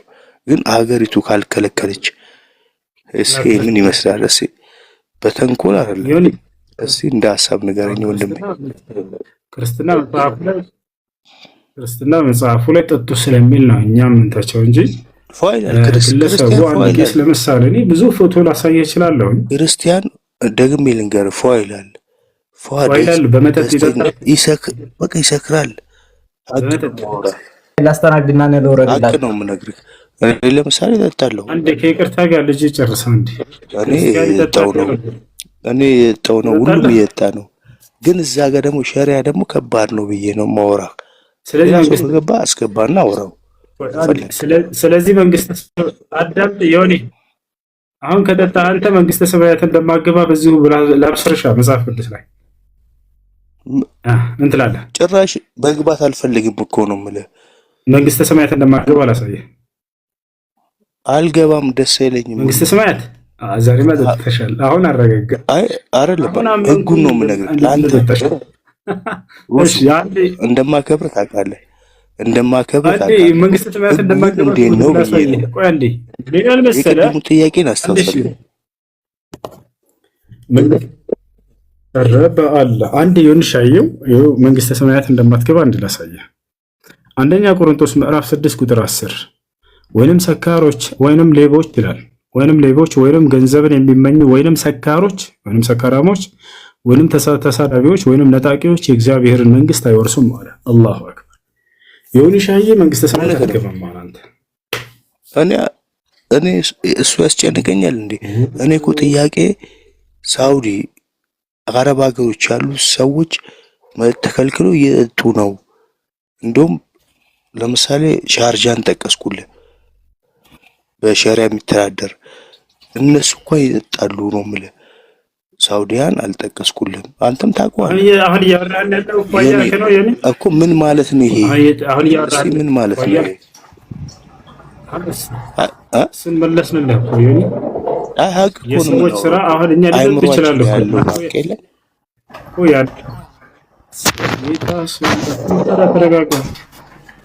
ያ ሰዎች ጠጡ ማለት ኢስላም ፈቀደ ማለት አይደለም። አሁን ችግሩ ምን ላይ መሰለህ? ሃይማኖታችን ያንን ቢፈቅድ ኖሮ ነው።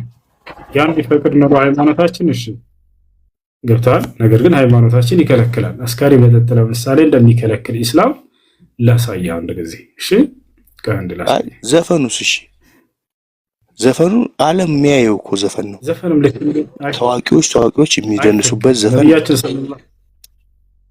እነሱስ እንዴት ይሆናሉ? ዘፈን ላይ ቲክቶክ ነው።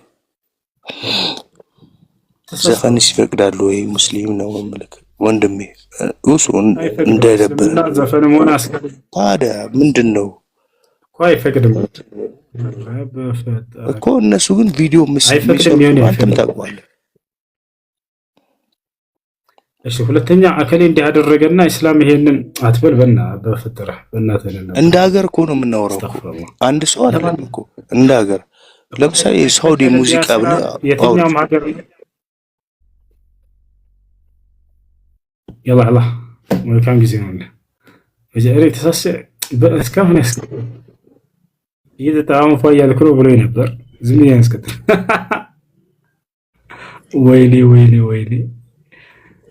እሺ ጥያቄ ያለ ገጥል አስካሪ መጽሐፍ ቅዱስ ላይ እግዚአብሔር ጠጡ ይላል። የደበረው የመረረ ሰው ካለ በቃ ጉስቁልናውን ይስተይርሳ ወይን ስጡትና ይለጋ ይጠጣ ይላል እግዚአብሔር። ይሄ ልጅ አሁን ጠጣ ብሎታል እግዚአብሔር። መልሶ እንደገና እግዚአብሔር ገሃነም ትገባለህ መንግስተ ሰማያትን አትወርስም ይለዋል ሲፈልግ። አይከብድም ይሄ ግራይ ሰዎችን ጠጡ ብሎ ያጠጣቸውና ከዚያ እንደገና ገሃነም ትገባላችሁ።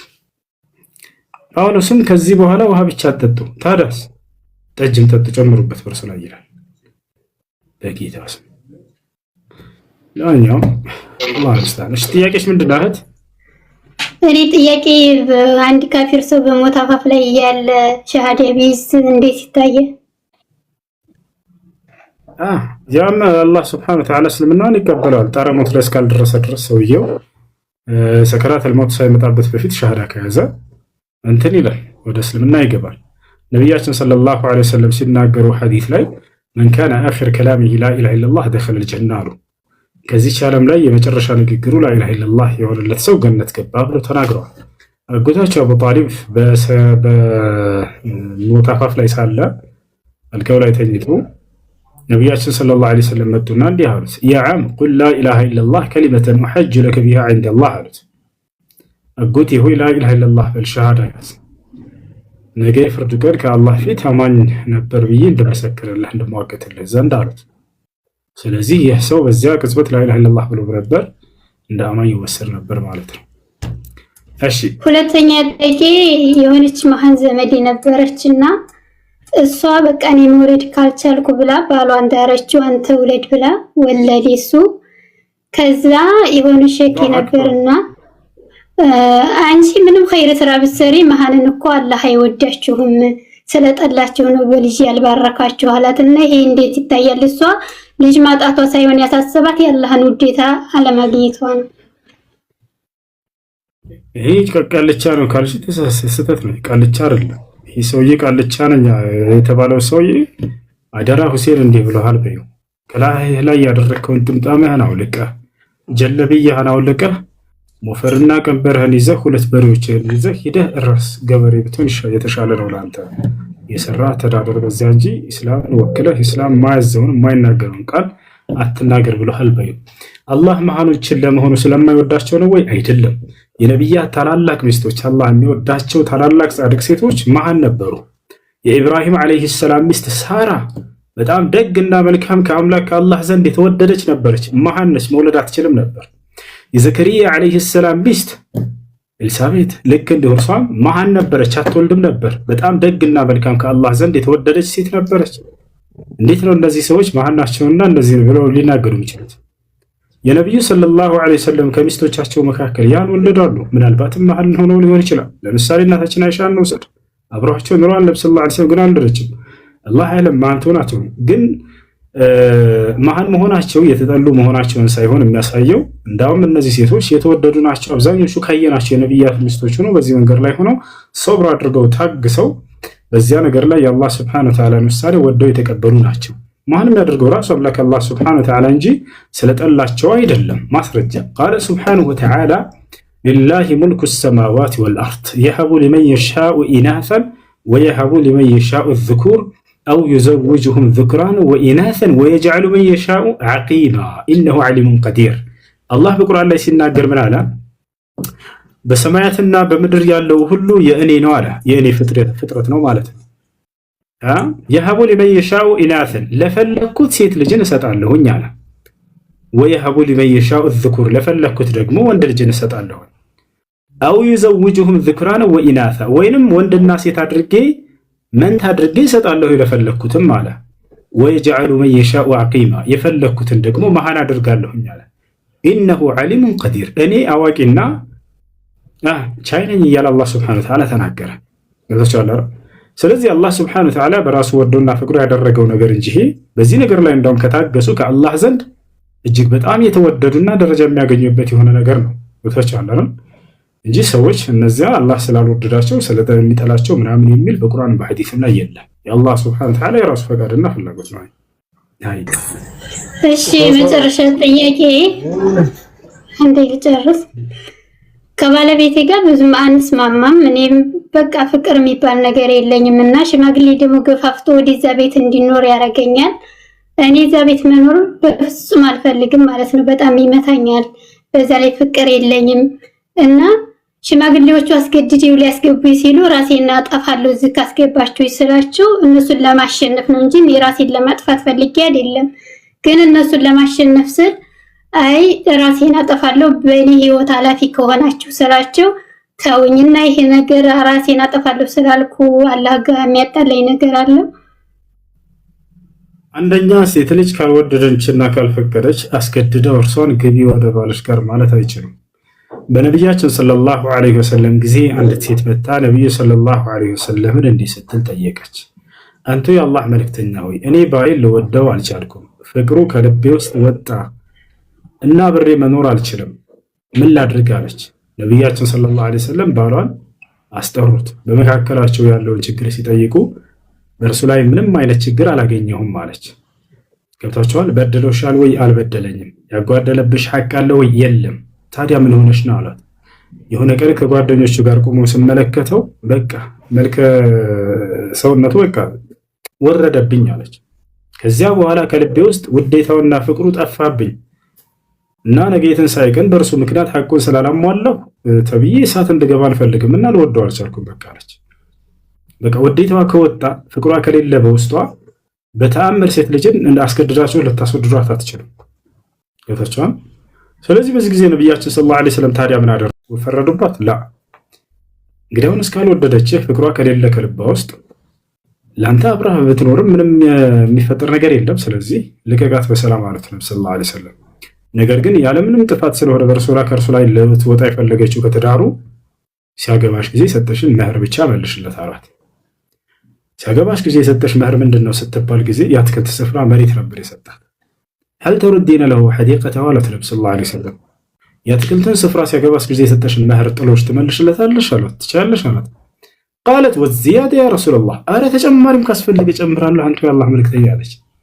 እንዴት ይመራት ያ ሴት ልጅ አንዴ ከውዴታዋ ውዴታ ለእርሷ ያለው ውዴታ ለአንተ ያላት ውዴታ አንድ ጊዜ ከልቧ እንዳይጠፋ ከጠፋ በተአምር የዓለም ሕዝብ ቢሰበሰብ ወደ እርሷ ልብ ሊያስገባህ አይችልም። እንዳትወጣ አንዴ ከልቧ ተሳስተ እፋ አንዴ ከወደደች ሴት ልጅ ደግሞ በዚህ ተቃራኒ የዓለም ሕዝብ ለምን በእርሷ ተቃራኒ ከእርሷ በስተጀርባ ይሆንባት ጉዳይ አይደለም መስማት ገብታል አይደል? ስለዚህ ይህን ሰው እንዳው ትመልሽለት ያለው ሰው ስትባል ጊዜ ተጨማሪም ካስፈለገ እጨምራለሁ አንተ የአላህ መልእክተኛ አለች ነብዩ ሰለላሁ ዐለይሂ ወሰለም። ማይ ተጨማሪ ያስፈልግም ያንኑ የሰጠሽን ጥሎሽ ብቻ መልሽለት አሏት። ከዚያ ርዲ ለሁ الحديقة وطلقها አሉት ነብዩ ሰለላሁ ዐለይሂ ወሰለም። ያንን የአትክልት ስፍራ አንቺ መልሽለት አንተም ደግሞ ፍታት አሉት። ስለዚህ ሴት ልጅን አስገድዶ ማኖር አይቻልም። እነዚህ ሽማግሌዎች አሁን ቁርአንና ሐዲስን ቢያውቁ ኖሮ ይህን ሐዲስ አስታውሰው እርሷ ተገዳ መኖር እንደሌለባት አውቀው ነቢያችን ሰለላሁ ዐለይሂ ወሰለም ያደረጉትን ያደርጉላት ነበር። ነገር ግን አስገድደሽ ሂጅ ግቢ አለ። አይ ራሴን አጠፋለሁ እስከ ማለት ደረሰች። በዚህ ነገር ራስን ማጥፋት ከታላላቅ ወንጀል ነው። እነሱን ለማስፈራራት ብለሽ ምን ያደረግሽው? ቢሆንም እንደው በዛ ከተባለ ኢስቲግፋር ነው የምታደርጊው እንጂ ሌላ ነገር የለብሽ። አይ እሺ አመሰግናለሁ። አወጣችሁኝ እኮ ተሳበ ቆይቼ አንድ ጥያቄ ስለነበረ ነው የገባሁት። እንዴት ናችሁ? ሁላችሁም ሰላም ብያለሁ። ደህና አልሐምዱሊላህ ሰላም አለን። አንድ ጥያቄ ነበረኝና እሱን መጠየቅ ነው ፈልጌ ነው። እሺ ጥያቄ ምን መሰለህ? አንድ ሰው መሃን ከሆነ ምሳሌ ከሚስቱ ልጅ ቢያጣ መሃንነቱ ከሱ ከሆነ ምሳሌ ወንዱ መሃን ከሆነ ከሌላ የዘር ፍሬ አምጥተው ምሳሌ የዘር ፍሬው ላይ በመውጋት በመርፌ ምን ይሆናል? ወደ ሴትዮዋ ያ የዘር ፍሬ እንዲገባ ተደርጎ ልጅ ይወለዳል። ያው ቴክኖሎጂ ነው፣ ባዮሎጂ ነው፣ ቴክኖሎጂ ነው።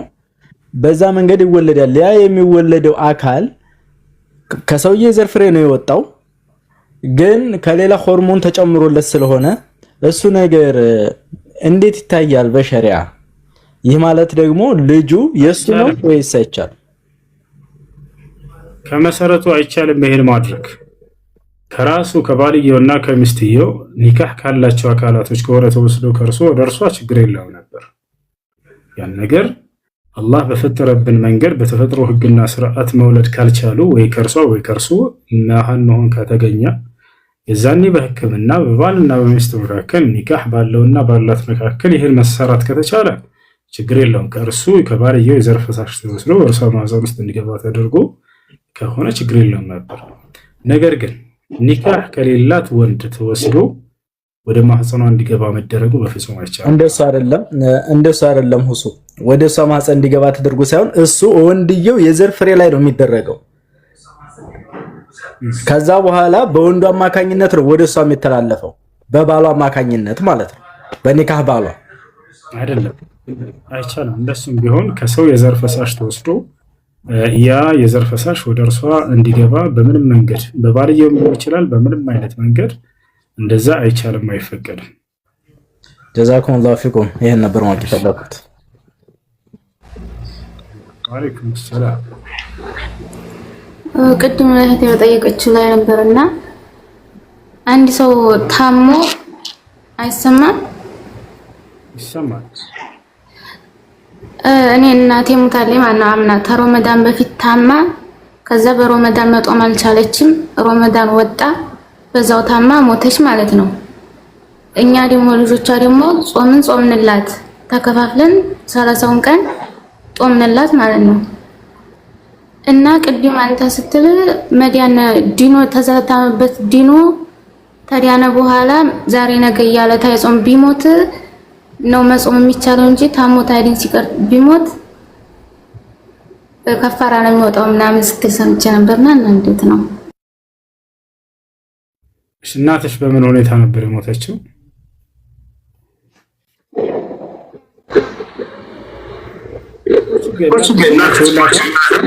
አዎ መዲያን አልቻለችም። ረመዳን እንድትፈታ ሞተች። አዎ ችግር የለም። እሺ ሁለተኛ ጥያቄ ደግሞ እናቴ ሀጅና ዑምራ ሰርታለች እና ተሞተች ወዲህ ደግሞ እኔ ዑምራ ለሷን ይቼ ሰራሁላት።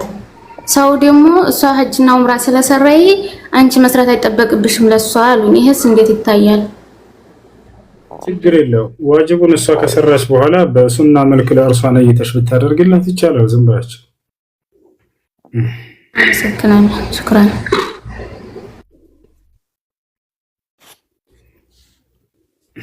ቁሱ ላውራ አንዳንድ ጥያቄዎች ግን ግራ ይገቡኛል። የለም ለምሳሌ ነብያችን ማለት ነው ገነት ገብቷል ሄደዋሉ በራሳቸው ነገር ያን ነገር ኮኛ ከባድ ነው ለአእምሮአችን፣ ግን ልክ ነው ሀቅ ነው። አሁን እዚህ ጋር ግን የሚወራው ነገር እንትኔ እንደዚህ ያርጋለች እንትኔ እንደዚህ ያርጋለች ከባድ እኮ ነው። አሁን ከምን ጋር እኮ ነገር እንትን አይልም። ለምሳሌ አንድ ነገር ልንገርህ፣ ሸሪዓ እኮ ማንበብ የሚችሉ ሴቶች የሉም እንዴ? ሸሪዓ እንኳን ስታገባ ሴት ቀለበት በቀኝ ነው በግራ ነው የሚባል ነገር እንደ ጥያቄ መቅረቡ ከባድ ነው። ገብቷላ? አሁን እንደዚህ ማንበብ አለባቸው ሰዎቹ ማለት ነው እንጂ እኛ እኮ ማውራት ያለብን ስለ ብዙ ነገር እኮ ነው። እሺ አንተን ያልገባኝ አይ ትንሽዬ ነገር እኮ ነው። ትንሽዬ ነገር ውሱ ለቤትህ ከባድ ይሆንብሃል። አንተ ትልልቅ ነገሮችን ነው ማስተማር ያለብህ እንጂ ሰላም ብለው በእጄ ችግር አለው የለውም የሆነ በግራ እጄ ወይ እንትን አለኝ እንደዚህ ነገሮች እኮ እነሱም ይረዱ እነሱም ማስረዳት እኮ ችግር የለውም። ግን አንተ እስልምናን ከፍ ለማድረግ ከፈለክ ከፍ ብለህ ውጣ። ከፍ ብለህ እንደ ነስር እንደየትኛውም ነገር አንብበህም ከትልልቆቹ ጋር ነው መጫወት ያለብህ እንጂ የእናቴ አባት ቤቴ መጣች ላስገባት አላስገባት አሁን ሸሪዓው ምናምን አይባልም። እኔ ብዙ የገረሙች አንድ ነገር ልንገርህ። አንድ መሐመድ ረጀብ የሚባል ግብፃዊ ነበር። ማርያም ነው የምልህ እህቱን ከኔ ጋር ማለት ነው እህቱን የገዛቱን ትንሽዬዋን ዳራት። ካይሮ ነች አሌክሳንድሪያ እንደዚህ ካይሮ ነች። እሷ ጋር ሄዶ ማለት ነው ቤቷ መግባት አልቻለም። የዳራት እሱ ነው ብዙ ነገር ያደረገት ወንድ የለበትም ተብሎ 2 ዓመት ነው ያው በዱባይ ህግ ታውቀዋለህ። እህቱን አላየም። አሁን ምን ማለት ነው እህቱ ነች። አሁን ቀለል የሚደረግ ነገር አለ ዮኒ አዎ በቃ ተለቅ ያለ ነገር እስኪ ነበር። ኢየሱስ ክርስቶስ አምላክ መሆኑ በአዋጅ ኢየሱስ ክርስቶስ አምላክ መሆኑ በአዋጅ በእጅ ብልጫ የተወሰነው መቼ ነበር? እኔ ጎበዝ አይደለሁም ብያለሁ። በኒቂያ ጉባኤ እላለሁ። አምላክ መሆኑ ሳይሆን ኢየሱስ አምላክ አይደለም ክርስትና በሚለው ነው። ክርስትና እኮ የክርስቶስ አምላክነት ዛኔ ነው አይደል? እንጂ ሲጀመርም እኮ በእጅ ብልጫ ክርስቲያኖች ብልጫና ነው አይደል? በቁጥር ብልጫ አይደለም። እንዴት ነበር አምላክነቱ የዛኔ የታወጀው? አይተው እኮ ይወያያሉ። ለምሳሌ እናንተ ውይይት ተደርጎ በክርስቲያኖች ሊቃውንቶች መካከል ኢየሱስ አምላክ ነው አይደለም በሚለው አምላክ ነው የሚለው በእጅ ብልጫ አምላክ ተደረገ አይደለ? ክርስቲያኖች በሚል ነው ኢየሱስ አምላክ ነው ሳይሆን በክርስቲያኖች ክርስቲያን ተብሎ ተጠሩ እንጂ አምላክ መሆኑን እኮ አምነው እኮ ነው። አምላክ መሆኑን አምነው ክርስቲያኖች ተብለው የተጠሩት በኒቅያ ጉባኤ አይደለም። አምላክነቱ የሚጀምረው እሺ እኔ ደግሞ አንድ ደቂቃ አስጠኝ። አምላክ መሆኑ የሚጀምረው ከአዳም ጀምሮ ነው። አለቀ። ጠይቀኝ። ከአዳም ጀምሮ ነው። እሺ በኒቅያ ጉባኤ ነው አምላክነት የታወጀ እዛኔ ነው። በእጅ ብልጫ ተሰባሰቡ። ቆስጠንጢኖስ ሰበሰባቸውና የሀገሪቱ መንግስት ሊቃውንቶችን ከዚያ በኋላ ሲጨቃጨቁ ጊዜ አምላክ መሆኑ አሪዮስ አምላክ መሆኑ አይደለም። እሺ ምንድነው? እሺ ንገረን። ምን ማለት ነው? እዛኔ ጉባኤ ክርስቲያን የተባሉበት ምክንያት ነው። አምላክነቱን እኮ አምነው እኮ ነው የመጡት። እሺ ማስረጃ ንገረን። ለምሳሌ ቃል ንቅያ ጉባኤ ማስረጃ ከፍተህ ነው። ቃል ስለ ቃል ልንገራ ስለ ንቅያ ጉባኤ ማስረጃ የቱ ይቀድማል ነው እሱ። የዛኔ ውይይቱ በንቅያ ጉባኤ ስለምን ነበር? ስለ ክርስቲያን ነው አልከኝ። ስለ ኢየሱስ አምላክነት አይደለም ማለት ነው ይላል። እሺ እሱንም ተስማምቶበት የመጡት እኮ ነገር ነው። ግን የሚያወሩት አተንፍስብኝ ወንድሜ፣ አትነደድብኝ። እኔ እንዳንተ ጎበዝ አይደለሁም። በቃ እንማር የንሻን ማማረሽ ጥያቄ ያለው ማን ነው? ይቀጥል።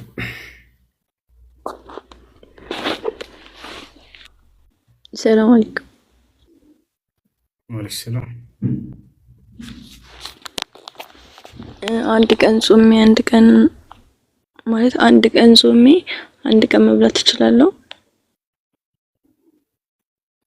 ይቻላል።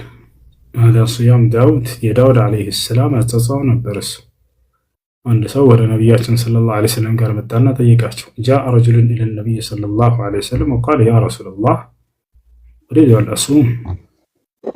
አንድ ሰው ወደ ነብዩ ሰለላሁ ዐለይሂ ወሰለም ጋር መጥቶ እኔ መጾም ፈልጋለሁኝ አላቸው። እሱም يوم الاثنين ويوم الخميس አሉት። ሰኞና ሐሙስ ማለት زدني يا رسول الله አላቸው። አይ ጨምሩልኝ አንተ አላህ መልእክተኛ አለ።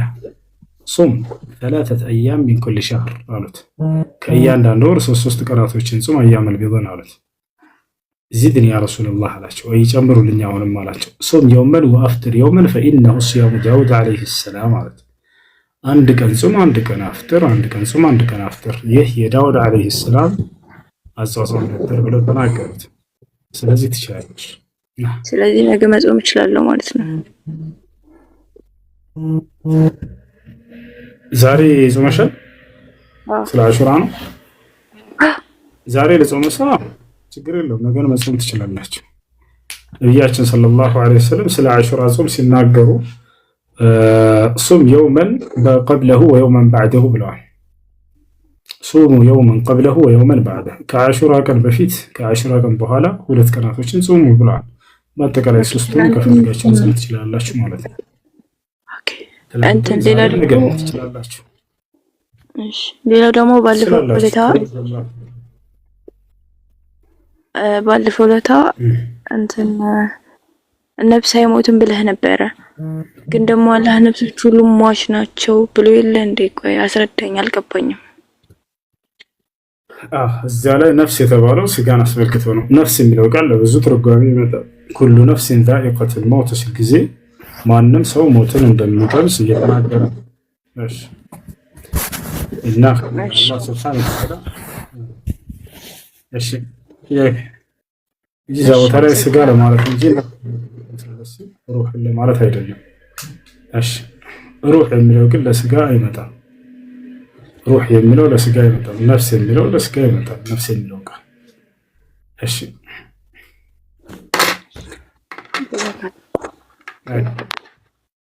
ያለ ቀጥል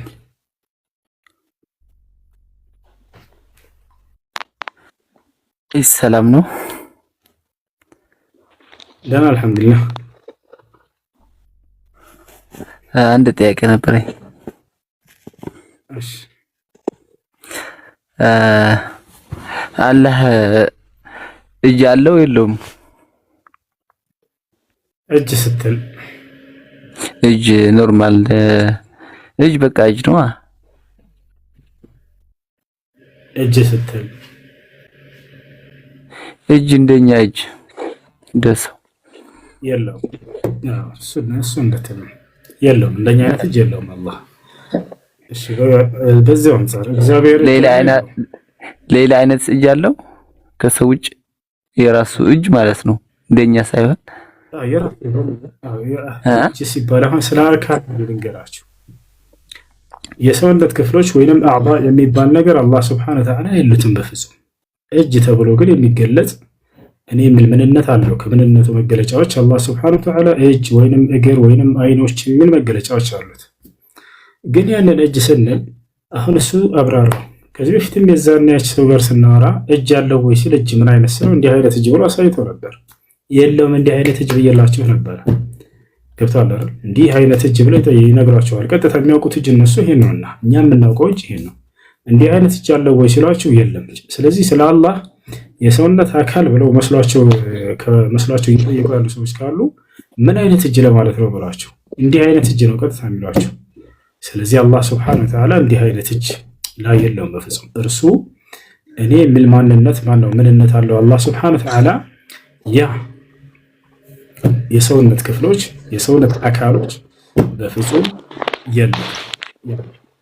አሁን ወደዚህ ይሄን ከተረዳን እንደናንተ እምነት እግዚአብሔር እጅ አለው የለውም ለመረዳዳት ያክል ግርማ እጅ አለው የለውም እግዚአብሔር?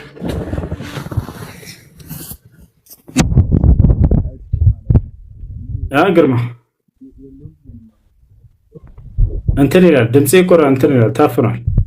የለውም ብዬ ነው ማምነው እያልኩ የለውም ብለህ ነው የምታምነው? እሺ እዚህ ጋር አንድ ጊዜ እስኪ ይህችን አያት መጽሐፉ ላይ እኔ ደግሞ በእጄ አጨበጭባለሁ መዓቴንም እጨርሳለሁ እኔ እግዚአብሔር ተናግሬአለሁ።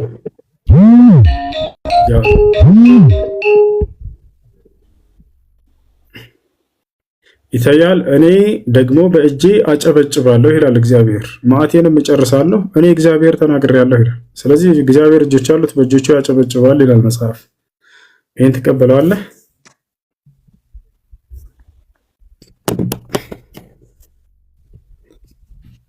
ትቀበለዋለህ? ግርባ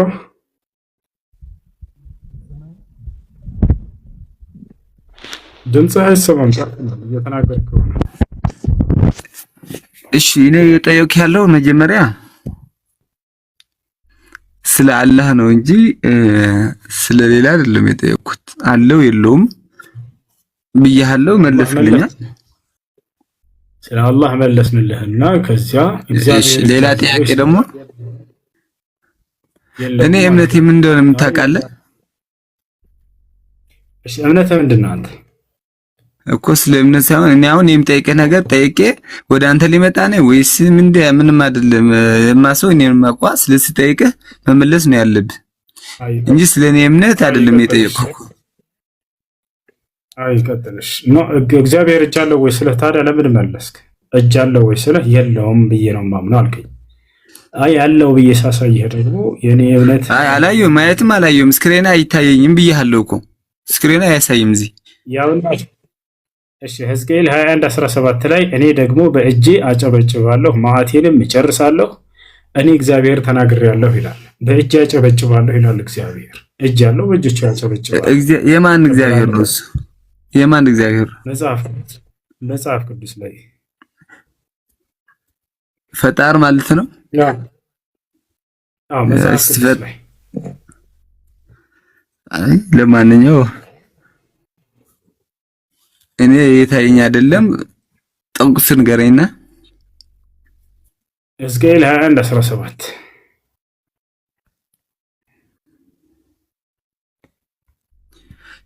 ሰርች አድርጌ ያዋለው ጠብቀኝ። አይሽ ቀጥልሽ። እሺ ወርደሃል። እሺ እዚህ ያላችሁ ጥያቄ ጠይቁና እንውጣ። እዚህ 12 ሰዓት ሊሆን ነው። ጥያቄ ያላችሁ የገባችሁ ሰዎች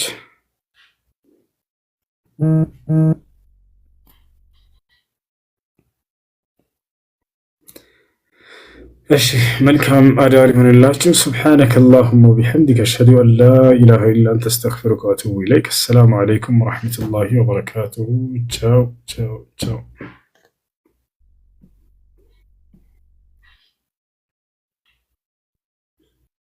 እስኪ ኮሜንት ላይ ይቅርታ ልመልስ። የአሹራ ቀን ጾም አንድ ቀን ነው ወይንስ 3 ቀን? አንድ ቀን ነው። ዋናው የዛሬ ቀን ነው። ነገር ግን ለበላችሁ ያለፈውንም ነገውንም ብትጾሙ ጨምራችሁ 3ቱንም ቀናቶች መልካም ነው። 9፣ 10፣ 11 ነው። ያልቻለ ደግሞ 9ኛውንና 10ኛውን ያልቻለ ደግሞ 10ኛውንና 11ኛውን መጾም ይችላል። እንደዛ ማድረግ ትችላላችሁ። እሱ በቅንነት መነሰለ መንፈስ ነው ለሰው ልጆች ሲል ተገልጿል። በአካል እኮ መንፈስ መሆኑ አካል አለመኖሩን አያሳይም። እሺ ወገናችን፣ ለምሳሌ መላእክት መናፍስት ተብለዋል፣ ግን አካል አላቸው፣ ክንፍ አላቸው። ክንፍ ደግሞ የአካል መገለጫ ነው። ነቢያቶች መናፍስት ተብለዋል፣ ግን አካል አላቸው። ዲያብሎስ መንፈስ ተብሏል፣ ግን አካል አለው። እነዚህ ነገራቶች መንፈስ መንፈስ መንፈስ ብለው መገለጻቸው አካል አለመኖሩን አያሳይም። እግዚአብሔር አካል እንዳለው መጽሐፍ ቅዱስ ይናገራል። በአካል ተገልጧል ሳይሆን ራሱ አካል አለው ይለናል። መጽሐፈ ሜላድ ላይ ለአብ ለወልድ መንፈስ ቅዱስ በአዳም ላይ ያለ ሙሉ አካል ሁሉ አላቸው ይላል። እሺ ቢስሚላሂ ራህማኒ ራሂም ألم تر إلى الذين بدلوا نعمة الله كفرا وأحلوا قومهم دار البوار جهنم يصلونها وبئس القرار وجعلوا لله أندادا ليضلوا عن سبيله قل تمتعوا فإن مصيركم إلى النار قل لعبادي الذين آمنوا يقيموا الصلاة وينفقوا مما رزقناهم سرا وعلانية من قبل أن يأتي يوم لا بيع فيه ولا خلال الله الذي خلق السماوات والأرض وأنزل من السماء ماء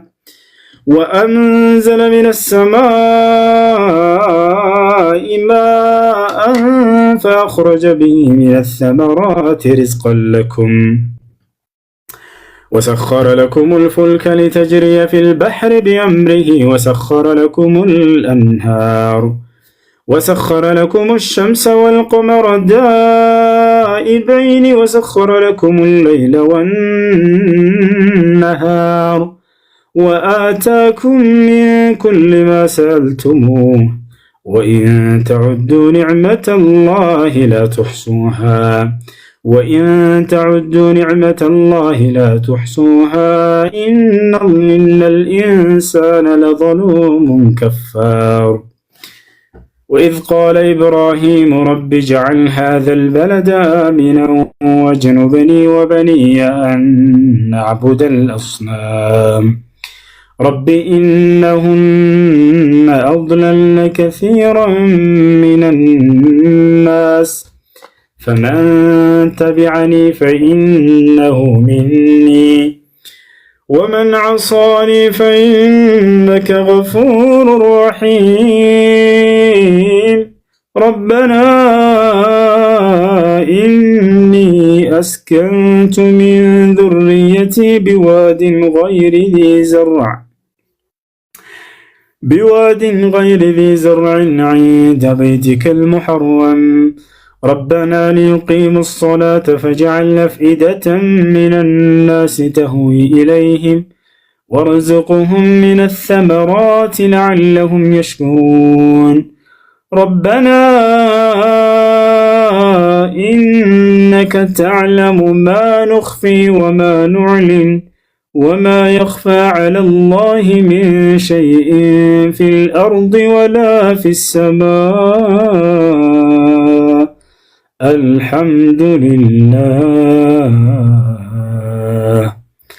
الحمد لله الذي وهبني على الكبر إسماعيل وإسحاق إن ربي لسميع الدعاء. إبراهيم عليه السلام تارك. وإذ قال إبراهيم بارجزي ما استوصله ربي اجعل هذا البلد آمنا ጌታ ያላህ ሆይ ይህን ሀገር መካን የተረጋጋ ሰላም ይሁን አድርገው አለ። ወጀኑብኒ ወበኒየ አን ነዕቡደ አልአስናም እኔንና ልጆቼን ጣዖትን ከመገዛት አርቀን ብሎ ለመነ። ያ ربنا إني أسكنت من ذريتي بواد ጌታችን አላህ ሆይ እኔ አስቀምጫለሁኝ አኖሬያለሁኝ አለ። ምን ذريتي ከዘሮቼ የሆኑን ክፍሎች ከዘሮቼ የሆኑን አካሎች ቢዋድን ገይሪ ዚ ዘርዕን ምንም አይነት አዘርት ወይም ፍራፍሬ የሌለበት አትክልት የሌለበት ሜዳ ቦታ ላይ ወይንም ምድረ በዳ ቦታ ላይ አስቀምጫለሁኝ አለ። ማንን ነው? ሀጀርንና ኢስማኤልን ወስዶ መካ ላይ አስቀምጥ ብሎ ባስቀመጠ ጊዜ ነው። عند بيتك المحرم ከተከበረው ቤትህ ስር አለ። ከተከበረው ቤትህ ስር ሲል ኢስማኤል ገና ህፃን ነው የዛኔ። ስለዚህ ካዕባን የሰራው ኢብራሂም ሳይሆን ከኢብራሂም በፊት ተሰርቶ ነበር። ግን ኢብራሂምና ኢስማኤል ደግሞ ሲያድግ ዳግም እንደገና ተመልሶ መጥቶ ወደ መካ ኢብራሂም ካዕባን አድሰውታል። ለፈቻል አድሰውታል። عند بيتك المحرم ከተከበረው ቤትህ ስር አስቀምጫቸዋለሁ አለ። ربنا ليقيموا الصلاة ጌታችን አላህ ሆይ ሶላትን በአግባቡ እንዲሰግዱ አድርግልኝ ሚስቴንና ልጄን አለ። فجعل أفئدة من الناس تهوي إليهم የሰዎችም ልብ ወደ እነርሱ እንድትጓጓ አድርግልኝ አለ። ወደ እነርሱ እንድታሰብ እንድትመጣ አድርግልኝ አለ። وارزقهم من الثمرات لعلهم يشكرون ከፍራፍሬም ለግሳቸው ያመሰግኑም ዘንድ አለ። ከበላችሁ በኋላ ማመስገንን አትርሱ። ያ ለግሳቸው ካለ በኋላ አንተን ያመሰግኑ ዘንድ ربنا إنك تعلم ما نخفي وما نعلن ጌታችን አላህ ሆይ አንተ በገሃድ የምናወጣውንም በድብቅ የምናደርገውንም ሁሉ ታውቃለህ፣ የሚደበቅብህ ነገር የለም ማለት ነው። وما يخفى على الله من شيء في الأرض ولا في السماء በሰማያትም ሆነ በምድርም በአላህ ላይ ቅንጣት የሚደበቅበት ነገር የለም አለ ኢብራሂም። ربنا إنك تعلم ما نخفي وما نعلن وما يخفى على الله من شيء في الأرض ولا في السماء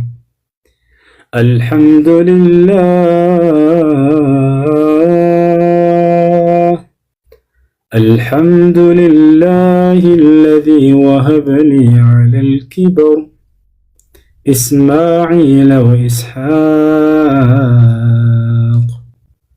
إن ربي لسميع الدعاء مسكانا لأملاك الله كواله በእስትርጅና እድሜ ላይ ኢስማኤልና ኢስሐቅን የሰጠ ጌታ እያለ አላህን አመሰገነ። መጀመሪያ ማንን አስቀደመ? ኢስማኤል ወኢስሐቅ ኢስማኤልን አስቀደመ። ምክንያቱም ኢስማኤልን ነውና ቀድሞ የወለደው። ከዚያ በኋላ ስለ ኢስሐቅም አመሰገነ። ኢነ ረቢ ለሰሚዑ ዱዓ ጌታዬ አላህ ዱዓን ወይንም ጸሎትን የሚሰማ አምላክ ነው አለ።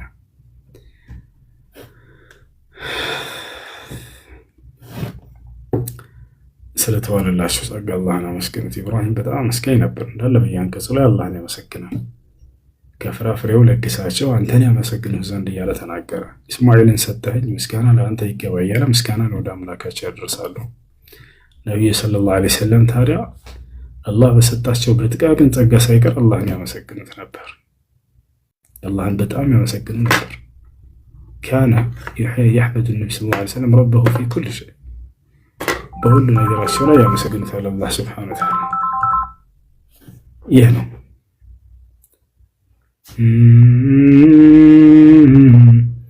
اللهم لك الحمد أن نجيت موسى وقومه من ظلم فرعون وجنوده.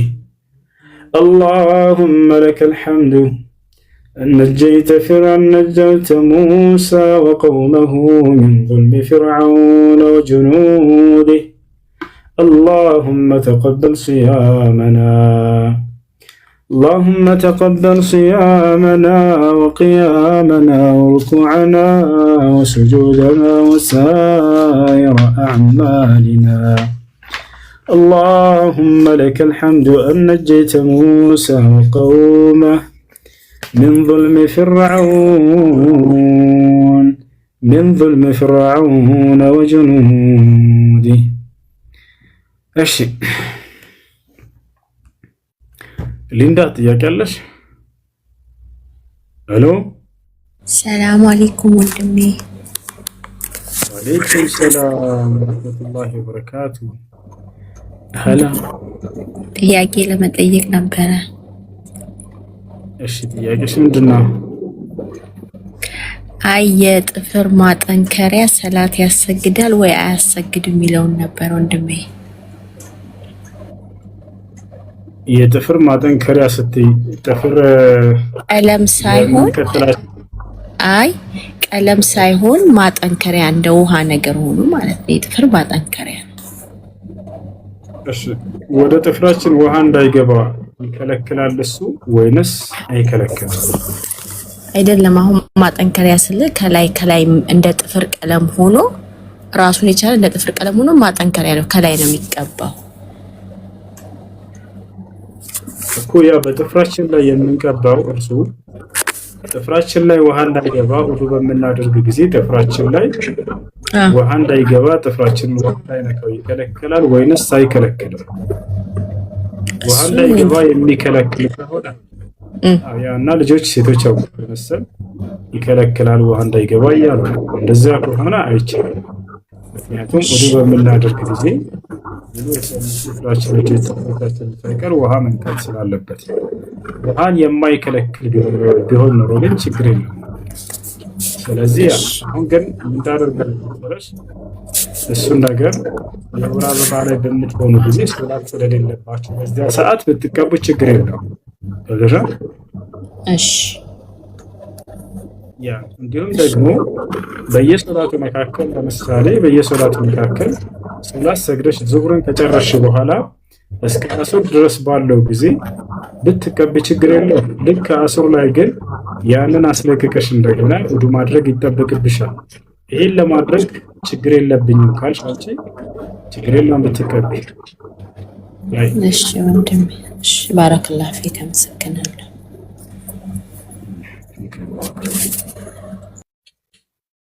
እሺ ወአለይኩም ሰላም ወራህመቱላሂ ወበረካቱ። ጥያቄ ነበር። ብድር ያለበት ፕሉስ ተበድሮ ኡምራ መሄድ ይችላል ወይ? ለብድር ካለባችሁ መጀመሪያ ብድራችሁን ክፈሉ። ኡምራን አይከለክልም። ኡምራውን ተቀባይነት እንዳይሆን አያደርገውም። ይወታችኋል። ይሄ ነው። እኔ ክርስቲያኑ ልመልሰው አይቻልም፣ ሐራም ነው፣ ለኛም ኃጢአት ነው እያለ ነው። እሺ ለማንኛውም መልካም ጊዜ ሁላችሁ። ኢንሻአላህ ነገ እንገናኛለን አላህ ካለ። ቻው።